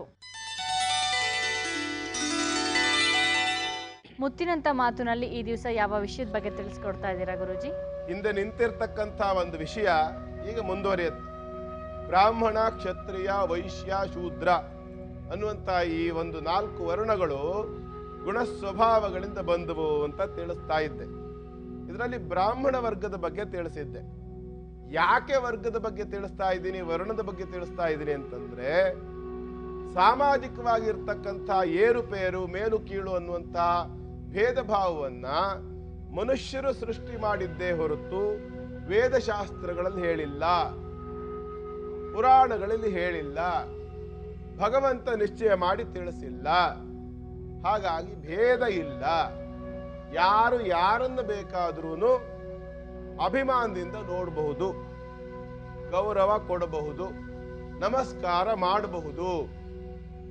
ಪ್ರತಿಯೊಬ್ಬ ವ್ಯಕ್ತಿಯು ಅವನ ಸಂಸ್ಕಾರ, ಅವನ ನಡವಳಿಕೆಯಿಂದ ಶ್ರೇಷ್ಠನೋ, ತುಚ್ಛನೋ, ಕ್ಷುದ್ರನೋ, ಕೆಟ್ಟವನೋ, ಬಾಯ್ಬಡಕನೋ, ಅವಹೇಳನಕಾರಿ ಆಗ್ತಕ್ಕಂಥ ವ್ಯಕ್ತಿಯೋ ಆಗ್ತಾನೆ. ದುಷ್ಟ ದುರ್ಬುದ್ಧಿಯಿಂದ ಆಗ್ತಾನೆ. ಪಾಪಿ ಪಾಪೇನ ಹನ್ಯತೆ ಅಂತ. ಹಾಗೆ ಅಧರ್ಮೀಯ ಆಗ್ತಕ್ಕಂಥ ವ್ಯಕ್ತಿಗಳನ್ನ ಯಾವುದೇ ರೀತಿಯಲ್ಲೂ ಸಹ ಯಾವ ವರ್ಗಕ್ಕೂ ಸೇರ್ಸೋಕ್ಕಾಗೋಲ್ಲ. ಹಾಗಾಗಿ ದುರ್ಬುದ್ಧಿ ಮತ್ತು ಸದ್ಬುದ್ಧಿ ಇರ್ತಕ್ಕಂಥವರೇ ಮನುಷ್ಯರು ಅಂತ ಅರ್ಥ. ಇನ್ನು ಕ್ಷತ್ರಿಯ ವಿಚಾರವನ್ನು ನೋಡೋಣ. ಕ್ಷತ್ರಿಯರ ಸ್ವಭಾವ ಏನು ಅಂತಂದ್ರೆ ರಕ್ಷಣೆ ಮಾಡ್ತಕ್ಕಂಥದ್ದು. ಒಂದು ಸುಭಾಷಿತ ನೆನಪಿಗೆ ಬರುತ್ತೆ: ವಿದ್ಯಾ ವಿವಾದಾಯ ಧನಂ ಮದಾಯ ಶಕ್ತಿ ಪರೇಶಾಂ ಪರ ಪೀಡನಾಯ ಖಲಸ್ಯ ಸಾಧೋರ್ ವಿಪರೀತಮೇತತ್ ದಾನಾಯ ಜ್ಞಾನಾಯ ಚ ರಕ್ಷಣಾಯ ಅಂತ ಬರುತ್ತೆ. ಅಂದ್ರೆ ವಿದ್ಯೆ ಅನ್ನುವಂಥದ್ದು ವಿವಾದಕ್ಕೆ ಕಾರಣವಾಗ್ತದೆ. ಧನ ಅನ್ನುವಂಥದ್ದು, ಹಣ ಸಂಪತ್ತು ಅನ್ನುವಂಥದ್ದು ಅಹಂಕಾರಕ್ಕೆ ಕಾರಣವಾಗ್ತದೆ. ಶಕ್ತಿ ಬಲ ಅನ್ನುವಂಥದ್ದು ಇನ್ನೊಬ್ಬರಿಗೆ ತೊಂದರೆ ಕೊಡಲಿಕ್ಕಾಗಿ ಬಳಕೆ ಆಗ್ತದೆ ಅಂತ ಹೇಳ್ತದೆ ಸುಭಾಷಿತ. ಯಾರಿಗೆ? ಖಳ ಅಂದ್ರೆ ದುರ್ಬುದ್ಧಿ ಇರೋರಿಗೆ, ದುಷ್ಟರಿಗೆ, ಕೆಟ್ಟ ಜನರಿಗೆ ಅಂತ. ಸಾಧೋ ವಿಪರೀತ ಮೇತತ್. ಇದೇ ಸಾಧುವಾಗಿದ್ದರೆ, ಸಜ್ಜನನಾಗಿದ್ದರೆ ಅಂಥವನಿಗೆ ವಿದ್ಯೆ, ಹಣ ಮತ್ತು ಶಕ್ತಿ ಇದಕ್ಕೆ ವಿಪರೀತವಾದಂಥ ಫಲವನ್ನು ಕೊಡುತ್ತೆ. ಹೇಗೆ? ವಿದ್ಯೆ ಅನ್ನುವಂಥದ್ದು ಆತನಿಗೆ ಜ್ಞಾನವನ್ನು ಕೊಡುತ್ತೆ. ಸಾಧುವಾದವನಿಗೆ ವಿದ್ಯೆ ವಿವಾದವನ್ನು ಕೊಡೋದಿಲ್ಲ, ಬದಲಾಗಿ ಜ್ಞಾನವನ್ನ, ಬುದ್ಧಿಯನ್ನು ಪ್ರಕಾಶಿಸುತ್ತೆ ಅಂತ ಹೇಳುತ್ತೆ. ಇದಕ್ಕೊಂದು ನೆನಪಾಗುತ್ತೆ ನಮಗೆ. ವಿದ್ಯೆ ಯಾಕೆ ವಿವಾದವನ್ನು ಕೊಡ್ತಾ ಇದೆ, ದುರ್ಬುದ್ಧಿಯನ್ನು ಯಾಕೆ ಕೊಡ್ತಾ ಇದೆ ಅಂತಂದ್ರೆ, ಅಂಥವರಿಗೆ ಕೆಲವರಿಗೆ ಮಾತ್ರ ಇದು. ಅವರಿಗೆ ತಮ್ಮ ವಿದ್ಯೆಯ ಬಗ್ಗೆ ಎಷ್ಟು ದುರಹಂಕಾರ ಇರುತ್ತೆ ಅಂದರೆ ಅಲ್ಪ ವಿದ್ಯೆ ಮಹಾಗರ್ವಿ ಅಂತ. ಅವ್ರು ಕಲ್ತಿರ್ತಕ್ಕಂಥದ್ದು ಅಲ್ಪವೇ ಆಗಿರುತ್ತೆ, ಯಾತಕ್ಕೂ ಬೇಡದೇ ಇರೋಷ್ಟು ಕಲ್ತ್ಕೊಂಡು ಇನ್ನೊಬ್ಬ ಯಾವನಾದರೂ ಸ್ವಲ್ಪ ಜಾಸ್ತಿ ಕಲ್ತಿದ್ದಾನೆ ಅಥವಾ ಅವನೇನಾದರೂ ಸ್ವಲ್ಪ ಸಮಾಜದಲ್ಲಿ ಮರ್ಯಾದೆ ಪಡ್ಕೊಳ್ತಾ ಇದ್ದಾನೆ ಅಥವಾ ಅವನೇನಾದರೂ ಸ್ವಲ್ಪ ಉತ್ತಮವಾದ ಸ್ಥಿತಿಗೆ ಹೋಗ್ತಿದ್ದಾನೆ, ತನಗಿಂತ ಹೆಚ್ಚು ಕಲ್ತಿದ್ದಾನೆ ಅಂತ ಅಂದ್ಕೂಡ್ಲೇನೆ ಇವರಿಗೆ ಒಳಗೊಳಗೇ ಶುರುವಾಗ್ಬಿಡತ್ತೆ ಉರಿ. ಸಂಸ್ಕೃತದಲ್ಲಿ ಒಂದು ಮಾತಿದೆ, ಪಂಡಿತೋ ಪಂಡಿತಂ ದೃಷ್ಟ ಶ್ವಾನವದ್ ಗುರ್ಗುರಾಯತೆ ಅಂತ. ಶ್ವಾನ ಅಂತಂದ್ರೆ ಏನು? ಶುನಕ, ಗ್ರಾಮಸಿಂಹ. ಅದು ಮತ್ತೆ ಬಿಡಿಸಿ ಹೇಳ್ಬೇಕಾ? ಅದು ಗುರ್ಗುರು ಗುಡಿತದೆ ಅಂತೆ ತನ್ನಂತೆ ಇನ್ನೊಂದನ್ನು ನೋಡಿದಾಗ. ಹಾಗೆ ಅಜ್ಞಾನಿ ಆಗಿರ್ತಕ್ಕಂಥ, ಜ್ಞಾನವಿಲ್ಲದೆ ಇರತಕ್ಕಂಥ ಪಂಡಿತ ಇನ್ನೊಬ್ಬ ಜ್ಞಾನಿಯನ್ನು ನೋಡಿದಾಗ ಗುರುಗುರು ಅನ್ನೋದು ಸಹಜ. ಹಾಗಾಗಿ ವಿದ್ಯೆ ಅಂತಕ್ಕಂಥದ್ದು ಸಾಧು ಮನುಷ್ಯನಿಗೆ ಜ್ಞಾನಕ್ಕೆ ಕಾರಣವಾಗ್ತದೆ. ಧನ ಅನ್ನುವಂಥದ್ದು ದುಷ್ಟನಿಗೆ ಅಹಂಕಾರಕ್ಕೆ ಕಾರಣವಾದರೆ ಅದೇ ಸದ್ಬುದ್ಧಿ ಇರುವಂತಹ ಸಾಧುವಿಗೆ ದಾನಕ್ಕೆ ಸಹಾಯ ಮಾಡುತ್ತದೆ, ಅದು ಅವನನ್ನು ದಾನಿಯನ್ನಾಗಿ ಮಾಡುತ್ತೆ ಅಂತ ಅರ್ಥ. ಇನ್ನು ಬಲ, ಕೊನೆಯದಾಗಿ ಶಕ್ತಿ ಅಂತಕ್ಕಂಥದ್ದು ದುರ್ಬುದ್ಧಿ ಇರುವಂತಹ ದುಷ್ಟ ಜನರಿಗೆ ಬೇರೆಯವರಿಗೆ ಪೀಡೆ ಕೊಡ್ಲಿಕ್ಕಾಗಿ ಉಪಯೋಗಕ್ಕೆ ಬಂದರೆ ಸಾಧುವಾಗಿರ್ತಕ್ಕಂಥವನಿಗೆ ಇನ್ನೊಬ್ಬರ ರಕ್ಷಣೆ ಮಾಡಲಿಕ್ಕೆ ಅದು ಉಪಯೋಗಕ್ಕೆ ಬರುತ್ತೆ. ಹಾಗಾಗಿ ಈ ರಕ್ಷಣೆ ಮಾಡ್ತಕ್ಕಂಥದ್ದು ಅಥವಾ ದಾನ ಮಾಡ್ತಕ್ಕಂಥದ್ದು ಇತ್ಯಾದಿ ಯಾರು ಸರಿಯಾಗಿ ವ್ಯವಸ್ಥಿತವಾಗಿ ರೂಢಿಸ್ಕೊಂಡು ಹೋಗ್ತಾನೋ ಅವನೇ ಕ್ಷತ್ರಿಯ. ಅಂಥ ವ್ಯವಸ್ಥಿತವಾದ ಕೆಲಸ, ರಕ್ಷಣೆಯ ಕೆಲಸವನ್ನು ಯಾರು ಮಾಡ್ತಾನೆ ಅವನು ಕ್ಷತ್ರಿಯ ಅಂತ ಆಗ್ತಾನೆ ಹೊರತು ಹುಟ್ಟಿದ ಕೂಡಲೇ ಅವನು ಬ್ರಾಹ್ಮಣನೋ ಕ್ಷತ್ರಿಯನೋ ಆಗೋದಿಲ್ಲ. ಅವರವರ ಕರ್ಮದ ಮೇಲೆ ಅಂತಹ ಒಂದು ಜಾತಿ ಅಥವಾ ವರ್ಣ ಅನ್ನುವಂಥದ್ದು ನಿಶ್ಚಯವಾಗುತ್ತೆ. ವರ್ಣಗಳ ಬಗ್ಗೆ ಬಹಳ ಚೆನ್ನಾಗಿ ತಿಳಿಸ್ಕೊಟ್ರಿ. ಹಾಗೇನೆ ಗ್ರಹಗಳ ಚಲನೆಗಳಲ್ಲಿ ಚಂದ್ರನ ಒಂದು ವಿಚಾರವನ್ನು ಕೂಡ ಬಹಳ ಸರಳವಾಗಿ ನಮ್ಮೆಲ್ಲ ವೀಕ್ಷಕರಿಗೆ ಅರ್ಥ ಆಗೋ ಹಾಗೆ ತಿಳಿಸ್ಕೊಟ್ಟಿದ್ದೀರಾ. ಮತ್ತು ತುಳಸಿಯ ಮಹತ್ವವನ್ನು ಹೇಳೋದ್ರ ಮೂಲಕ ಸಂಜೀವಿನಿ ವಿಭಾಗದಲ್ಲಿ ಬಹಳಷ್ಟು ಔಷಧಿಯ ಬಗ್ಗೆ ಕೂಡ ತಿಳಿಸ್ಕೊಟ್ಟಿದ್ದೀರಾ. ನಿಮ್ಮ ಎಲ್ಲ ಮಾರ್ಗದರ್ಶನಕ್ಕೆ ನಮ್ಮ ಎಲ್ಲ ವೀಕ್ಷಕರ ಪರವಾಗಿ ಧನ್ಯವಾದಗಳು ಗುರೂಜಿ. ಸರ್ವೇ ಜನ ಸುಖಿನೋ ಭವಂತು, ಮಾ ಕಶ್ಚಿತ್ ದುಃಖ ಭಾಗ್ ಭವೇತ್. ಎಲ್ಲರೂ ಸುಖವಾಗಿರಲಿ. ಭಗವಂತ ಯಾರೊಬ್ಬರಿಗೂ ಸಹ ಕಷ್ಟ ಕೊಡೋದು ಬೇಡ ಅಂತ ಅವನಲ್ಲಿ ಬೇಡ್ತೀವಿ. ಸ್ನೇಹಿತರೆ, ಇಲ್ಲಿಗೆ ನಮ್ಮ ಇಂದಿನ ಕಾರ್ಯಕ್ರಮವನ್ನು ಮುಗಿಸುವಂಥ ಸಮಯ ಆಗ್ತಿದೆ. ಮತ್ತೊಮ್ಮೆ ಹೇಳ್ತಾ ಇದ್ದೀನಿ, ನೀವೆಲ್ಲ ನಮ್ಮ ಕಾರ್ಯಕ್ರಮಕ್ಕೆ SMS ಮಾಡಬೇಕು ಅಂದರೆ ನಿಮ್ಮ ಮೊಬೈಲ್ನಲ್ಲಿ MD ಅಂತ ಟೈಪ್ ಮಾಡಿ, ಸ್ವಲ್ಪ ಜಾಗ ಬಿಟ್ಟು ನಿಮ್ಮ ಹೆಸರನ್ನ ಟೈಪ್ ಮಾಡಿ, ಮತ್ತೆ ಸ್ವಲ್ಪ ಜಾಗ ಬಿಟ್ಟು ನಿಮ್ಮ ಊರಿನ ಹೆಸರನ್ನ ಟೈಪ್ ಮಾಡಿ 57827ಕ್ಕೆ ಕಳಿಸ್ಕೊಡಿ. ನಿಮ್ಮಿಂದ ಸಂದೇಶ ಬಂದ ನಂತರ ನಾವೇ ನಿಮಗೆ ಕರೆಯನ್ನು ಮಾಡ್ತೀವಿ. ನೀವು ನೇರವಾಗಿ ಗುರೂಜಿ ಜೊತೆ ಮಾತಾಡಬಹುದು. ಇನ್ನು ಪತ್ರವನ್ನು ಬರಿತೀನಿ ಅನ್ನೋಂಥ ವೀಕ್ಷಕರು ಕಾರ್ಯಕ್ರಮದ ಕೊನೆಯಲ್ಲಿ ನಮ್ಮ ವಾಹಿನಿಯ ವಿಳಾಸವನ್ನು ನಾವು ತೋರಿಸ್ತೀವಿ. ದಯವಿಟ್ಟು ಆ ವಿಳಾಸಕ್ಕೆ ನಿಮ್ಮ ಪತ್ರವನ್ನು ಬರಿಬಹುದು. ಮುಂದಿನ ಸಂಚಿಕೆಯಲ್ಲಿ ಮತ್ತಷ್ಟು ಹೊಸ ವಿಚಾರಗಳೊಂದಿಗೆ ನಾವು ನಿಮ್ಮನ್ನು ಭೇಟಿಯಾಗ್ತೀವಿ. ನಮಸ್ಕಾರ.